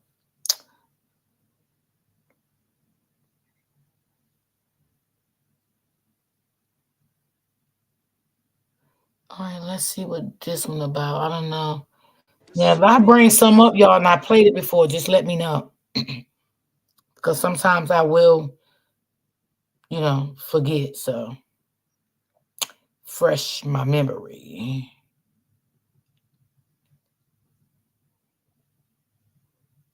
And then they do these things and they act like they're not going to get caught. Like, you literally will get caught. Like, what's wrong? He took my baby. This is my baby daughter. Okay, you do Now the too. process Enjoy the is rest of gonna your start. day. Thanks for coming. Why? Nobody deserves to die like that. Some stories break your heart, not just because of how tragic they are, but because they reveal the pure evil that walks among us. Evil that hides behind love, That's so true. disguises itself That's as so true. devotion, and then destroys lives when its true face is revealed. Kneel down So on his true. knees and gave her the ring. And then 3 days later, he turned around and killed my daughter. Welcome to Explore Crimes. Please subscribe and hit the bell icon for more videos. Dominic Jefferson should still be here today. She was a 33-year-old mother of three, a woman full of life, a hustler, and a go-getter who worked hard to create a good life for herself and her children. She thought she had found the man of her dreams, someone she could build a future with. But in just 3 days, her dream turned into a nightmare. Her fiancé, Kendrick Atkins, the man who had publicly proposed to her on New Year's Eve, took her life in a moment of rage and violence. This is the story of love that turned deadly, and a hard lesson that not everything that glitters is gold. Dominic That's Jefferson true. was a 33-year-old mother of three with a warm heart, a bright spirit, and a determination to build a good life for her children. She was known for her love of music and entertainment, managing up-and-coming artists and organizing events in Houston, Texas. But beyond her career, she was a dedicated mother who put her children first. Like many women, Dominic dreamed of finding true love, someone to build a future with, someone who would stand beside her. And for a moment, she thought she had finally found it. But what seemed like a fairy tale would soon become her worst nightmare. Hold on, guys. Dominic met 39-year-old Kendrick Akins in late 2019, and their relationship moved fast, too fast. Within 3 months, Kendrick had already decided he wanted to spend the rest of his life with Dominic. On New Yeah, Year's that Eve was of too 2020, fast. in front of friends, family, and a live Facebook audience, Kendrick got down on one knee. He wore a shirt with the words, "Dominic, will you Thank you, marry me?" Brittany. printed across the front. She said yes. She was excited. She felt loved. She took to social media to celebrate her engagement, posting about how happy she was, how much she loved him, and how excited she was for I the mean, future they I'm would not build. trying to be funny, y'all, or Friends and anything, family were but overjoyed when how could she love him so fast in 3 months? And how could he love her that fast in 3 months? So that was a big red flag on both of their ends right there. Because in 3 months, you're not gonna know a man, and a man not gonna know you. Y'all, it's just that's probably like a third date in 3 months or a fourth date in 3 months. So this is what I'm saying. Sometimes women move too fast and they don't know what's up the road for them. That could be bad. You don't let a guy propose to you in 3 months. That is definitely a red flag right there. Not saying some people won't get married in 3, 4, 5 months and last for a while. You know what I'm saying? They may last forever. I don't know. But in the world we living in today, it's just not happening. It's not. Dominic and Kendrick announced their engagement. Excitement filled the air as congratulations poured in, with loved ones celebrating what seemed like the start of a beautiful future together. The public proposal on Facebook Live made the moment even more special, allowing people to share in their joy and witness their love firsthand. Smiles, laughter, and heartfelt well wishes flooded their social media as everyone looked forward to the wedding and the life they would build together. For a brief time, it seemed like a fairy tale Exactly, unfolding, Brittany. but no one could have foreseen the heartbreak that would follow just days later. To the outside world, it looked like a fairy tale. But the truth is, love is not about grand gestures. Love is not about Facebook posts. Love is about actions, and Kendrick's actions would soon reveal the monster he truly was. 3 days. That's how long Dominic's engagement lasted before it ended in murder. On January 3rd, 2020, Dominic and Kendrick got into an argument. According to witnesses, she grabbed his phone and threw it, breaking it? Was she trying to uncover something? Was there a secret he didn't want her to see? The Absolutely. following night, Dominic was outside her apartment complex, sitting in her car with a friend. Her car wouldn't start. She needed to jumpstart it and ask Kendrick for help. But instead of helping her, he snapped. He refused to let her use his car to jumpstart hers. He started yelling. The argument escalated. Then Kendrick did something that should have made Dominic run for her life. He pulled out a gun. Standing just a few feet away, Oh my Kendrick God. pointed the gun at her chest. A witness heard Dominic challenge him, telling him to go ahead and shoot her. She never thought he would actually do it, but he did. One shot, straight to her chest. Oh, Dominic collapsed onto the Lord pavement, Jesus, have bleeding mercy. out. A witness rushed forward to help her, but Kendrick wasn't done. He turned the gun on the Good Samaritan, firing another shot. The witness barely escaped, playing dead in the bushes, while Kendrick ran over to Dominic's lifeless body. He grabbed her phone and disappeared into the night. By the time Damn, he police even shot arrived, the witness, Dominic and the was gone. witness Her played children no longer dead. had a mother. Her family was shattered. Lord And have the man she mercy. thought she would spend her life with had murdered her in cold blood. He had a shirt on that said, Dominique, will you, marry me on his shirt. And he gave her the ring, kneeled down on his knees and gave her the ring. And then 3 days later, he turned around and killed my daughter. A woman who was gunned down outside her home talked to Fox 26. The 34-year-old was shot in southwest Houston by her fiancé as horrified witnesses looked on. That according to police. Now her family says they have a message for others. 34-year-old Dominique Jefferson, a mother of three, was gunned down by her fiance, who is now facing murder charges. I wouldn't even call him no fiance. They say a big component I would call of him a his death devil. was domestic violence. This is much bigger than my sister. This is about domestic violence. 11:50 Friday night, gunshots rung out at this apartment complex off of Hollyview Drive in southwest Houston. Left dead, 34-year-old Dominique Jefferson, her mother able to track down who witnesses say pulled the trigger. And I say, well, where were you? Where are you now? Why did you leave the scene? She didn't deserve this. He took my baby. This is my baby daughter. I'm trying to process this, but it's hard. Not only did a mother lose her daughter, three children had their mother ripped from their lives. Dominique's daughter, Shania Hunter, grieving with her family. They wouldn't let us see her, none of that. But then the first thing came to mind was her daughter, her two sons. This is her daughter, Shariah. Dominique's mother telling us she wants her daughter to be remembered as a loving and hardworking person. Her logo was Hustle Life. Nobody deserves to die like that. The family hoping that her death can be a message for others who may be in a violent and harmful relationship. My sister's not going to die in vain. If it ain't right, if it don't feel right, it ain't right. Alongside the Absolutely. victim's mother says she always thought her daughter's fiance was actually a good man. She never thought this could ever happen. Dominic Jefferson's family is letting us share one of her last public posts on Facebook. A picture-perfect proposal to kick off the new year. It captures how Kendrick Akins popped the big question. Witnesses say the two got into a dispute. Akins grabbed the gun. A witness told investigators Dominique said, "Go ahead, shoot me, shoot me." Akins pulled the trigger, fatally shooting her in the chest. Akins is also accused of shooting one of the witnesses. Tina Hunter says her daughter seemed happy. She wasn't expecting this news days after the couple's engagement. The next day, Kendrick turned himself in at a Houston police station. And that's when the truth about who he really was came out. Kendrick was no loving fiance.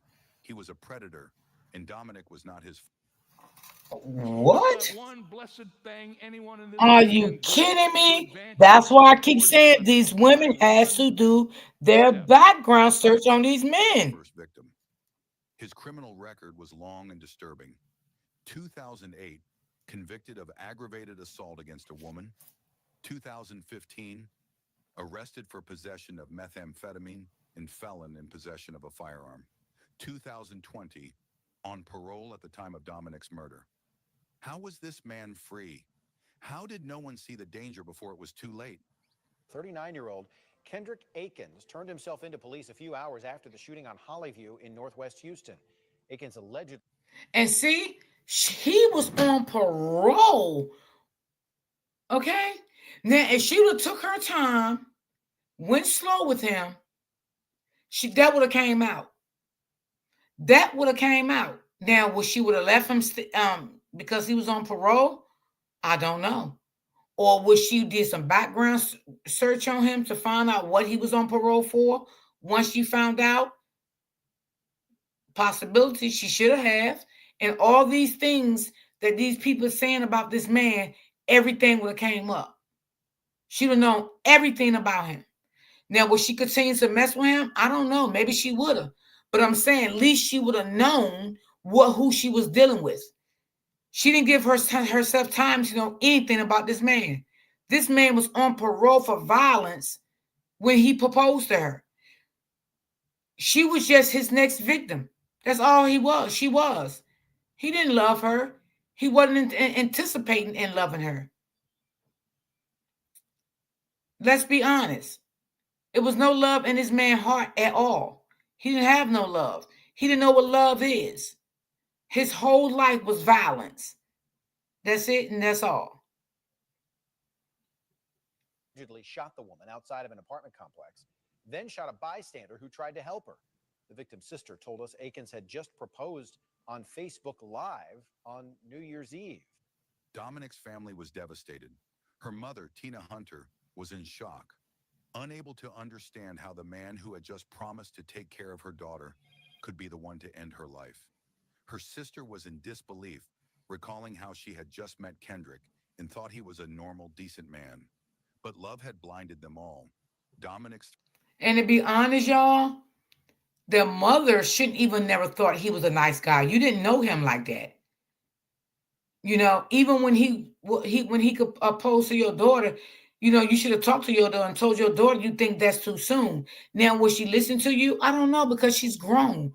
But at least you could have told her, like, I think this is too fast. You need to get to know him more, see what he's about, blah, blah, blah, blah, blah.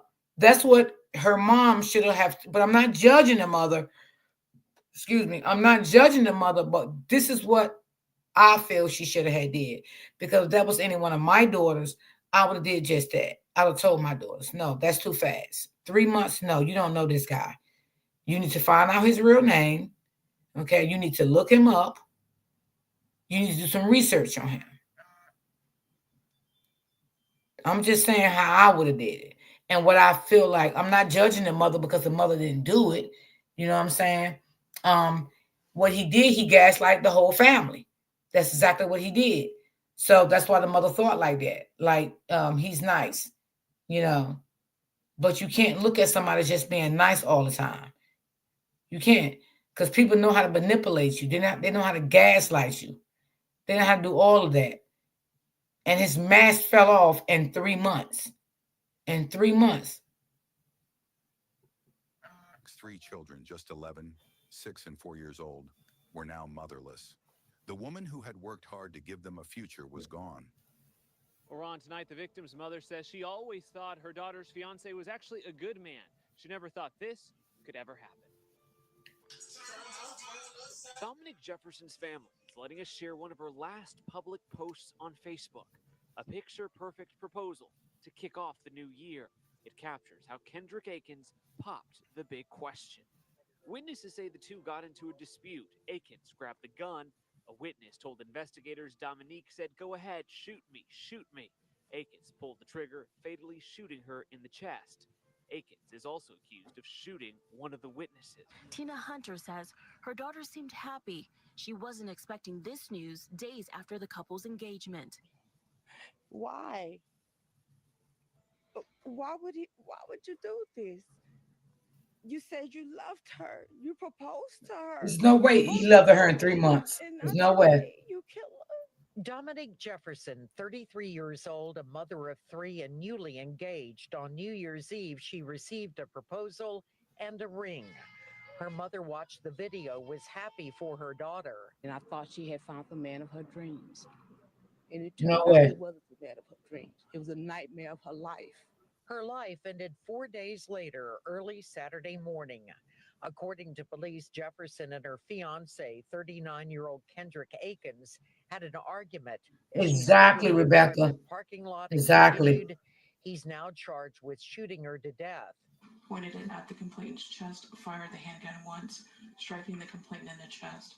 And accused of shooting at a witness who tried to intervene. The video of the proposal taken by the young rapper she was managing. She and Akins had met only 3 months ago. I didn't get no bad spirit during that time, and I was just like, cool, if they happy, then I'm happy.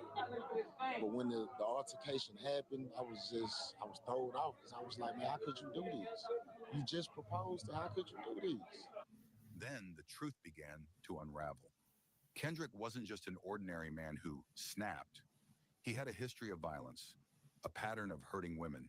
In 2008, he was charged with aggravated assault against a woman. And see, this is In what I'm saying. 2015, If he she was would have waited a convicted of little being while found more in possession longer, of a firearm and she would possession have of found this man methamphetamine. out. And now he had murdered the woman he claimed to love. Despite his past, he had been allowed to walk free until now. His bond was set at $325,000, but Dominic's family wanted him to stay behind bars forever. Her mother was clear in her message. He don't deserve anything. He don't deserve to live. And that's how I feel about it. In October 2020, Kendrick was convicted of murder. As the guilty verdict was read, he collapsed in the courtroom, suffering a seizure. But justice didn't stop. The jury sentenced him to life in prison. It will never bring Dominic back, but at least it ensured this monster will never hurt another woman again. Dominic's story is a painful reminder of how dangerous domestic violence can be, and how it doesn't always look like bruises and broken bones.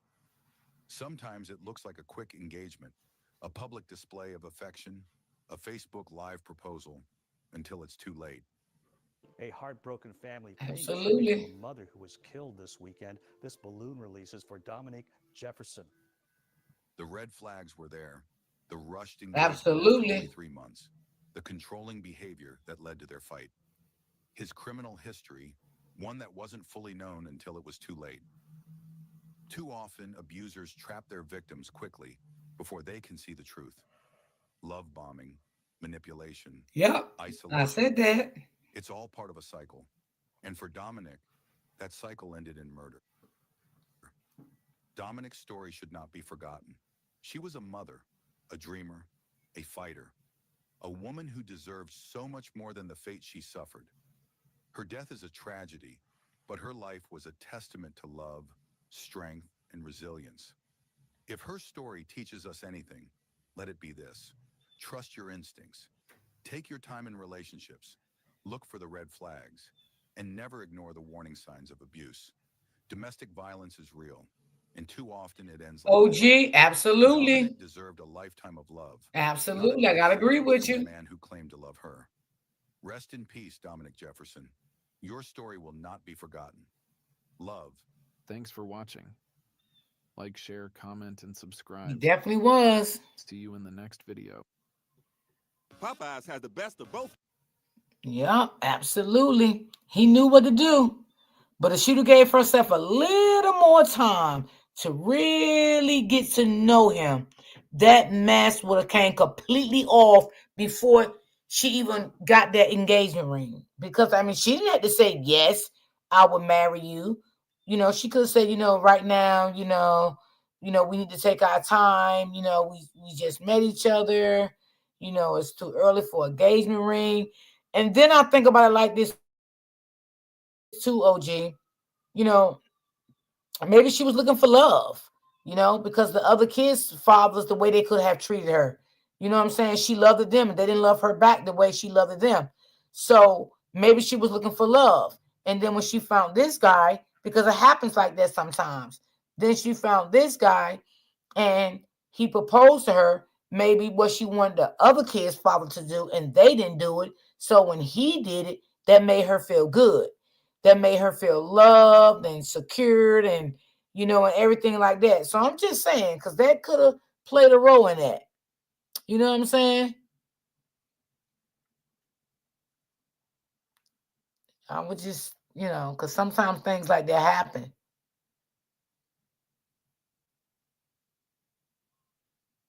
Because I'm not saying it was that, but sometimes a lot of women, they are looking for love. And the guy that they was with previous to that, they really loved this guy, and they want this guy to love them like they loved it, like the woman loved them. But sometimes it doesn't happen that way. So then when they run into another guy and the guy start to quickly telling them, oh, I love you, this and that, and we're going to get married and we're going to do this and we're going to do that, they fall for it because this is what they was looking for in the beginning, in the previous relationships that they had, and it didn't go well. So, you know. Mm. What a shame. What a shame. Hold on, y'all. Let me see.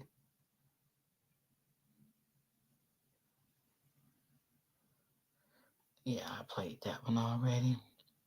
So sad. So sad. So sad. Mm-mm-mm-mm. Sometimes they got to do better. Gotta do better. You just cannot meet these guys and, move them in your house and get married to them. And, they start to gaslighting you and move you out of town away from your family. You can't do that.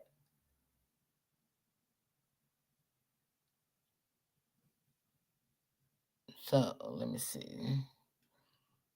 Gotta be careful.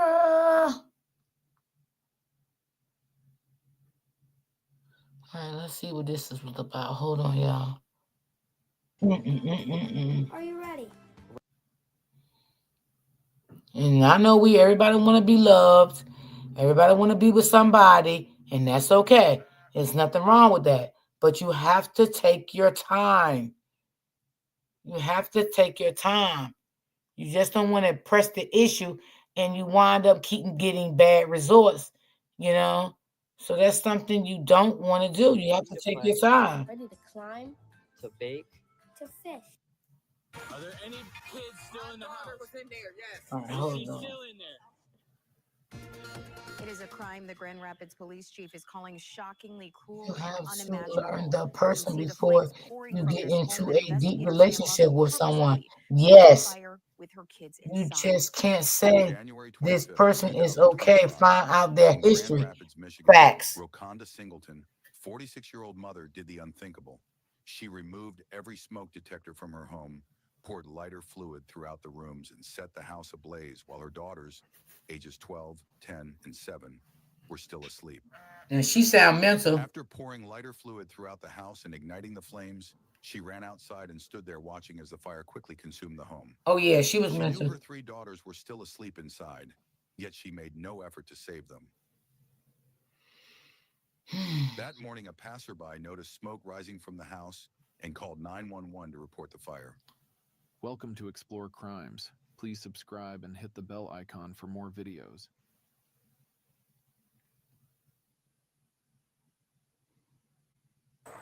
When firefighters arrived at the home on Eastern Avenue Southeast that fateful morning, they were met with a terrifying scene. Are there any Flames were kids still in the raging through the house, and thick black smoke billowed from every window. The situation was dire, and time was running out for the 3 young children trapped inside. Firefighters wasted no time, suiting up and rushing into the burning home, despite the intense heat and overwhelming smoke. Their first priority was to locate and rescue the children. Inside the house, the fire had spread quickly. The air was filled with toxic smoke, making it nearly impossible to see or breathe. Firefighters split into teams, searching every room as quickly as they could.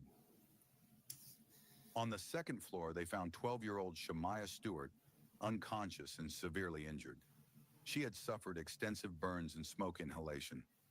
Carefully but urgently, the firefighters carried her out of the house and down a ladder. Outside, first responders performed CPR, trying to revive her. She was rushed to Helen DeVos Children's Hospital in critical condition. Unknown to the firefighters, 10-year-old Charnice had already acted with incredible bravery beyond her years. Waking up to smoke and flames, she quickly thought of her younger sister, Janae. Fighting through the suffocating smoke, Charnice found Janae and helped her climb out of a second-story window to safety. Once her sister was out, she jumped out herself, bruised and shaken, but alive. Despite her bravery, Charnice was unable to reach her older sister Shamaya, who was trapped in another part of the house. The thick smoke and raging flames made it impossible for her to go back inside. Once the fire was extinguished, investigators began piecing together what had happened. It didn't take long to discover the horrific truth. The fire was no accident.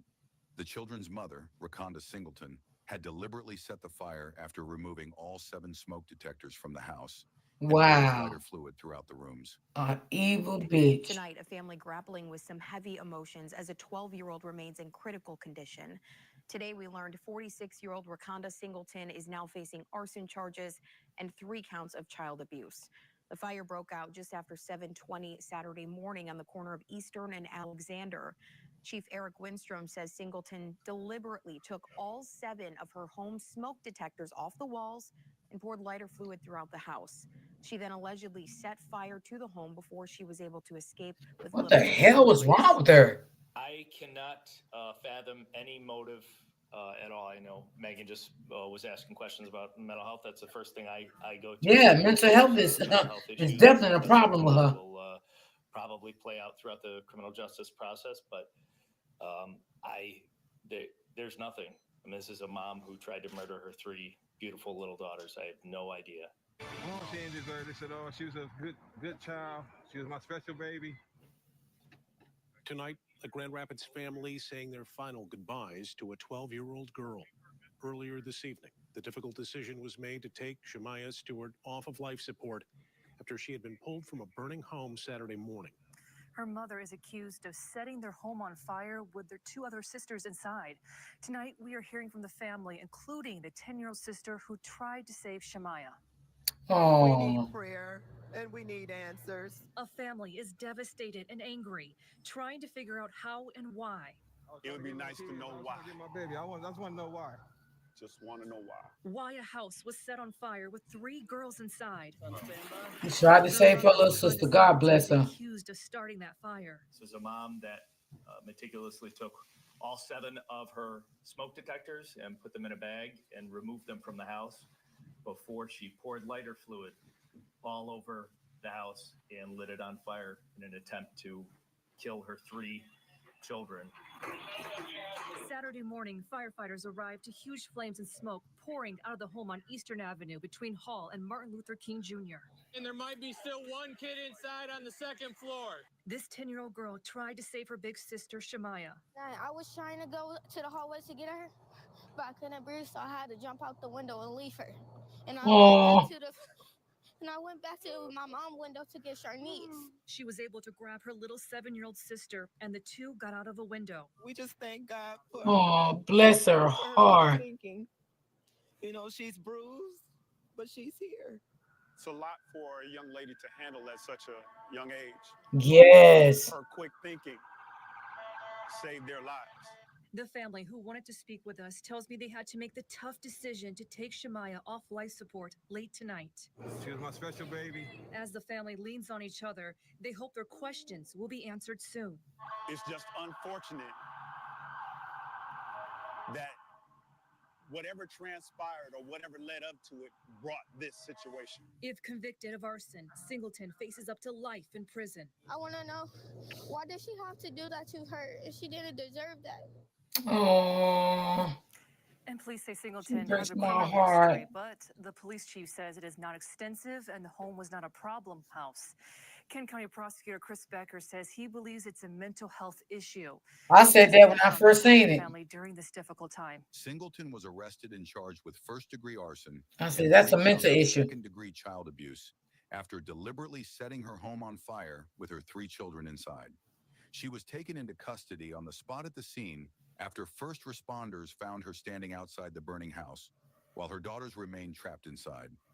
Investigators later discovered that she had removed all the smoke detectors, poured lighter fluid throughout the home, and set it ablaze while her children were asleep. Police say Singleton admitted to doing everything while her children were asleep in the home, telling police, "I did it. I am not going to sit here and play like I am the victim," and that she told them her intentions were, quote, to die with her 3 daughters so they could be free. Court documents say she told investigators she was dealing with mental health issues and that she was unable to find help. In a press conference Monday, Grand Rapids Police Department, Kent County Prosecutor, and Grand Rapids Fire all acknowledged Singleton's history of mental health issues. So, but there's nothing, no prior child abuse, nothing prior that would indicate she's, went through some issues, and don't know exactly what those are, but it does appear that there's gonna be some sort of mental health issue going on here. The Kent County prosecutor says her mental health does not affect her charges. We begin tonight with new information on a Grand Rapids mother who police say set her home on fire with her 3 children inside. The oldest girl died. She was 12 years old. 13 on your side's Kelly Lichter was at the courthouse today as Raconda Singleton was arraigned. Kelly joins us now live from Grand Rapids. And Kelly, have the charges changed now that the daughter has died? Juliet, no, they have not. But before I get into that, I'm going to show you the second floor where 12-year-old Shemaiah Stewart was actually rescued from. And like you mentioned, she has now passed away, but the Kent County prosecutor has not filed additional charges. Shane, there might be still one kid Damn, look at inside on that the second floor. blaze. A Grand Rapids mother charged with setting her home on fire with her 3 children inside appeared virtually in front of a judge Tuesday. Grand Rapids police say Raconda Singleton, who appears in this police-worn body camera footage, used lighter fluid to start a fire in the home Saturday. Still in the house. was in there, yeah. Firefighters found working smoke detectors in a pillowcase near the house.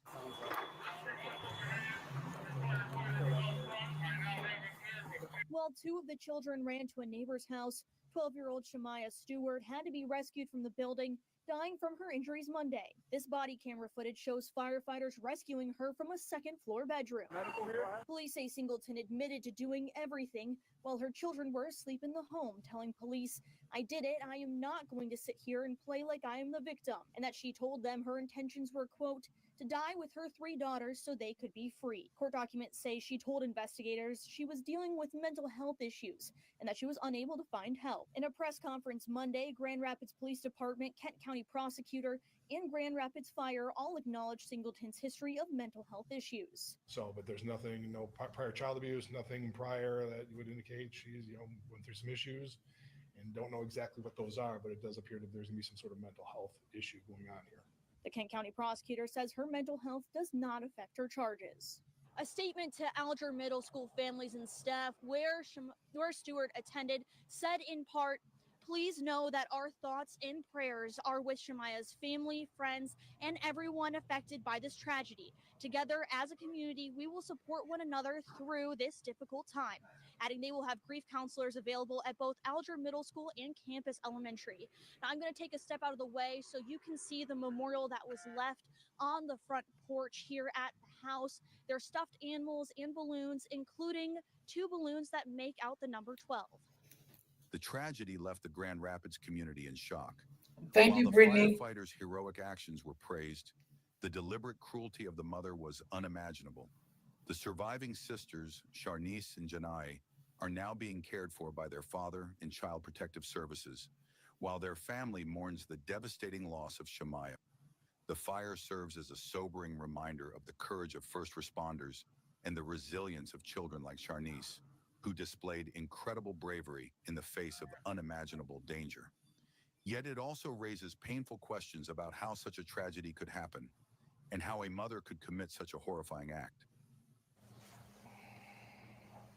All right, so Saturday morning, January 25th, a passerby actually called 911 to say that they observed a house that was on fire. Child victim cases are the hardest sort of incident for police, fire, EMS to respond to. In this case, we have 3 children that were injured in this fire. To put it lightly, that's saying something. This is a shockingly cruel, unimaginable crime committed by a mom against her 3 kids. This is a mom that meticulously took all 7 of her smoke detectors and put them in a bag and removed them from the house before she poured lighter fluid all over the house and lit it on fire in an attempt to kill her 3 children. I want to thank the Michigan State Police for their collaboration on this. I want to thank the Bureau of Alcohol, Tobacco, and Firearms, who have been very helpful, especially the Grand Rapids Fire Department. I also want to thank Helen DeVos Children's Hospital, who right now is doing everything they can to save the life of a beautiful, innocent, completely innocent 12-year-old girl who is in extremely critical condition. And they've been working nonstop since this incident happened. And if there's any bright part of this, it is knowing that we live in a city where we've got wonderful people like the people right now who are doing everything they can at Helen DeVos. And I feel very thankful for my family and my kids. And I want to say the same thing about our fire department. We sometimes have a friendly rivalry.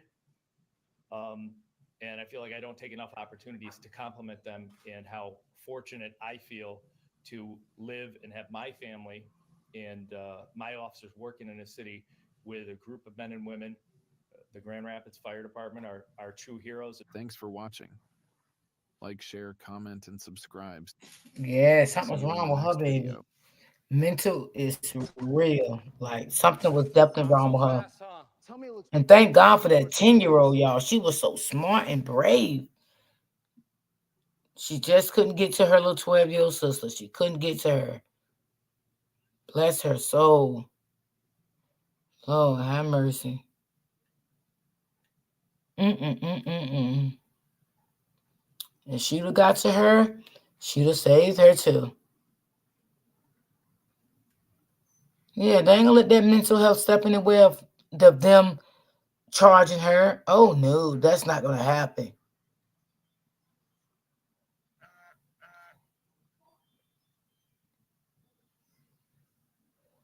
All right, let me see what this one is about here. Let's see.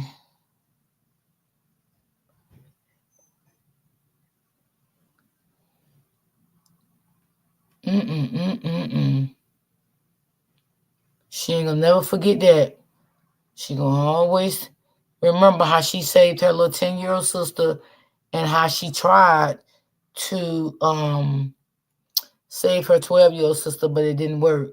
Oh, and I think her 2-year-old sister that she saved too, yeah.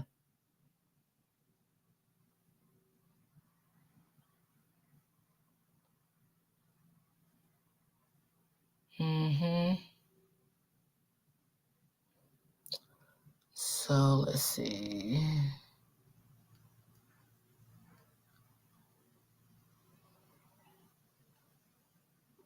All right, we're gonna do this one. But first tonight, we begin with an investigation. Let's see. Let's bring this one. They ain't gonna let that mental illness stop her from being sentenced, baby. They gonna still treat your ass accordingly in that courtroom. So you get ready. You might not ever come home.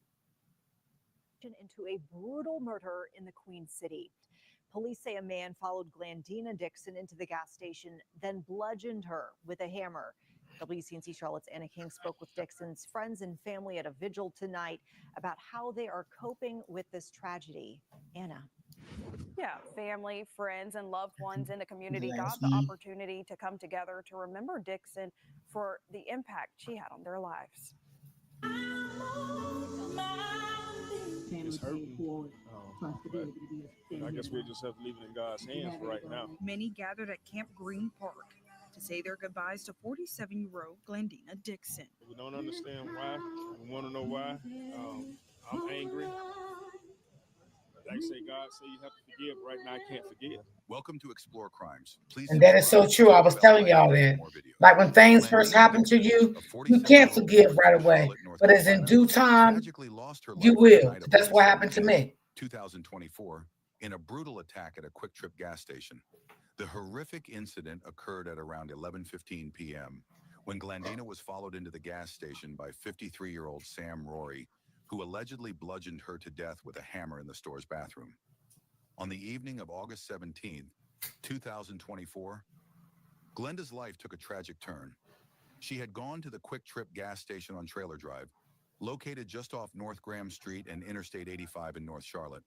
It was a routine stop, something she had likely done countless times before. Little did she know that this night would end in unimaginable horror. As Glenda entered the Quick Trip and made her way to the women's restroom, she was unaware that she was being followed by a man she knew. 53-year-old Sam Rory Jr., making the events that unfolded even more perplexing and heartbreaking.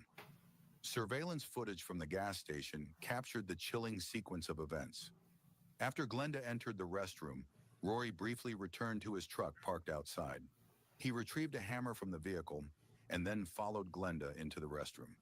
What happened next was a brutal and senseless attack that lasted mere seconds but had devastating consequences. Inside the restroom, Rory assaulted Glenda, striking her repeatedly with the hammer. The attack was swift and lethal.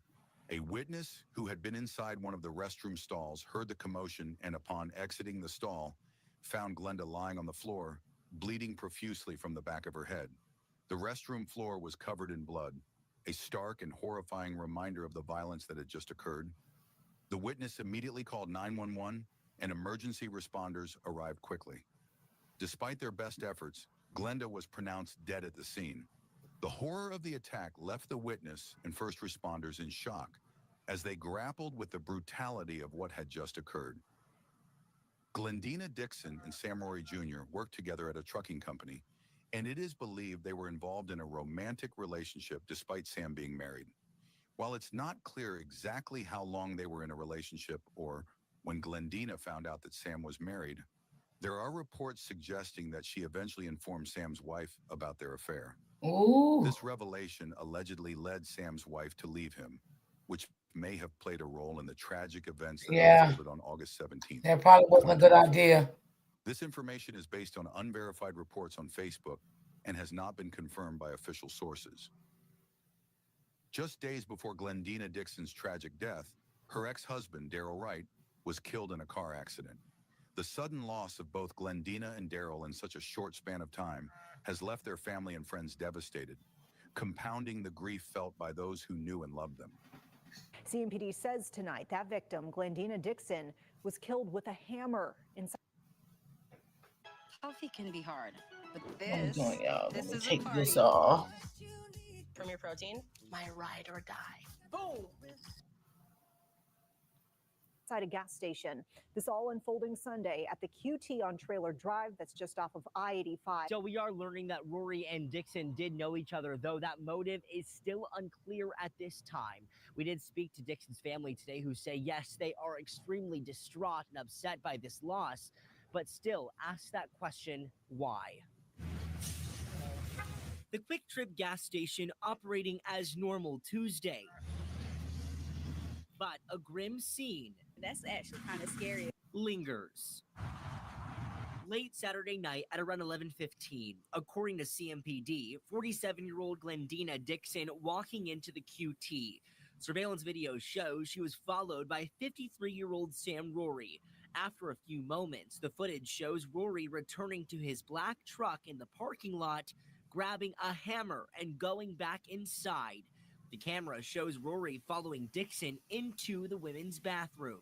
The cameras don't capture the next part. CMPD says 911 dispatch receiving a call from someone inside one of the bathroom stalls saying she heard a noise. She left the stall and saw Dixon bleeding from the back of her head, blood covering the floor. CMPD and medic arriving on scene, pronouncing Dixon dead. Security video shows Rory in the bathroom for only 40 seconds before he was seen exiting the bathroom, returning to his truck and driving off. Seeing that people can do that or are those type of people. A scary scene, leaving some wanting to stay extra aware. And there aren't enough police, I don't think, to monitor all gas stations. I spoke with Dixon's family, who says they are torn up by the loss, leaving them to wonder why. The Charlotte-Mecklenburg Police Department launched an immediate investigation into the murder. The surveillance footage from the Quick Trip played a crucial role in identifying Rory as the suspect. The footage clearly showed him following Glenda into the restroom, emerging moments later, and then driving away in his truck. Rory's actions were deliberate, and the evidence against him was overwhelming. Rory's criminal history soon came to light. In 1989, at the age of 18, he had been convicted of second-degree murder and was sentenced to 15 years in prison. However, due to the sentencing laws at the time, Rory served only 6 years before being released. The fact that he was once again involved in a murder case raised serious questions about the effectiveness of the justice system and the risks posed by releasing violent offenders back into society. On August 18, 2024, just a day after the murder, Rory was arrested by CMPD's SWAT team. He was charged with first-degree murder and held on a $1 million bond. The case was classified as an active and ongoing investigation, with detectives working tirelessly to piece together the events that led up to the murder. Police say they arrested Rory in connection with the case, and he's now facing a first-degree murder charge and is being held in the Mecklenburg County Jail on a $1 million bond. Officers believe Rory had a relationship with the victim, but they say the investigation is still ongoing. The man charged in the murder of a woman at a Charlotte gas station has now faced murder charges in the past. We're learning this morning that Rory was also charged with second-degree murder back in the 80s. He's behind bars. Wow. In He the was wake very of Glendina violent. Dixon's tragic death, tributes poured in on Facebook from friends, family, and members of her community, all expressing their deep sorrow and remembering the positive impact she had on their lives. The outpouring of love and grief on social media painted a picture of a woman who was not only kind and caring, but also someone who brought joy to those around her. Many who knew Glendina shared heartfelt messages, recalling her warm smile and the kindness she extended to everyone she met. One friend wrote, "I can't believe you are gone too soon. We were planning to go flying and take a vacation. It doesn't seem real. I will always remember you, Glendina. Rest in heaven, my dear friend." Another post read, "R.I.P. Glendina Dixon. You were a wonderful person and will be missed. We had good times together, and your spirit will live on in our hearts." Former co-workers also expressed their shock and sadness, with one person commenting, "She was such a sweet person, always smiling and staying to herself. She didn't deserve this. She will be truly missed." Another shared, "I worked with both Glendina and Sam at the trucking company. She was a good person, full of life and joy. This is so heartbreaking." The tributes also highlighted the disbelief and anger felt by many who knew her. One commenter said, "What could she have done to deserve what happened to her?" Glendina was a person full of life, and it's hard to understand why someone would take that away. She didn't deserve this. Some posts even reflected on the tragic events leading up to her death, including the loss of her ex-husband just days before. "My heart breaks for her family. Losing Glendina and then her ex-husband so close together is unimaginable. I pray they find peace and justice for her." As people continued to share their memories and condolences, it became clear that Glendina had touched many lives with her kindness and positivity. The community rallied together, offering support to her grieving family and expressing a collective desire for justice. These tributes, though filled with sorrow, also served as a celebration of Glendina's life. A life that, despite being cut tragically short, had left a lasting impact on all who knew her. The love and respect shown in these messages stand as a testament to the person she was and the void her loss has left in the hearts of many. The family of Glendina Dixon held a heartfelt vigil to honor her memory, gathering friends, loved ones, and members of the community to pay their respects. Candles were lit, prayers were offered, and those who knew her shared stories of her kindness and the impact she had on their lives. The vigil was a moment of collective mourning and reflection, as those close to Glendina sought comfort in each other and remembered the light she brought into the world before her tragic passing. And we start this off here at 11 with this story. The first time now we are hearing from loved ones of the woman found dead in a QT bathroom last weekend. Police say a man followed Glendina Dixon into the gas station, then bludgeoned her with a hammer. WCNC Charlotte's Anna King spoke with Dixon's friends and family at a vigil tonight about how they are coping with this tragedy. Anna.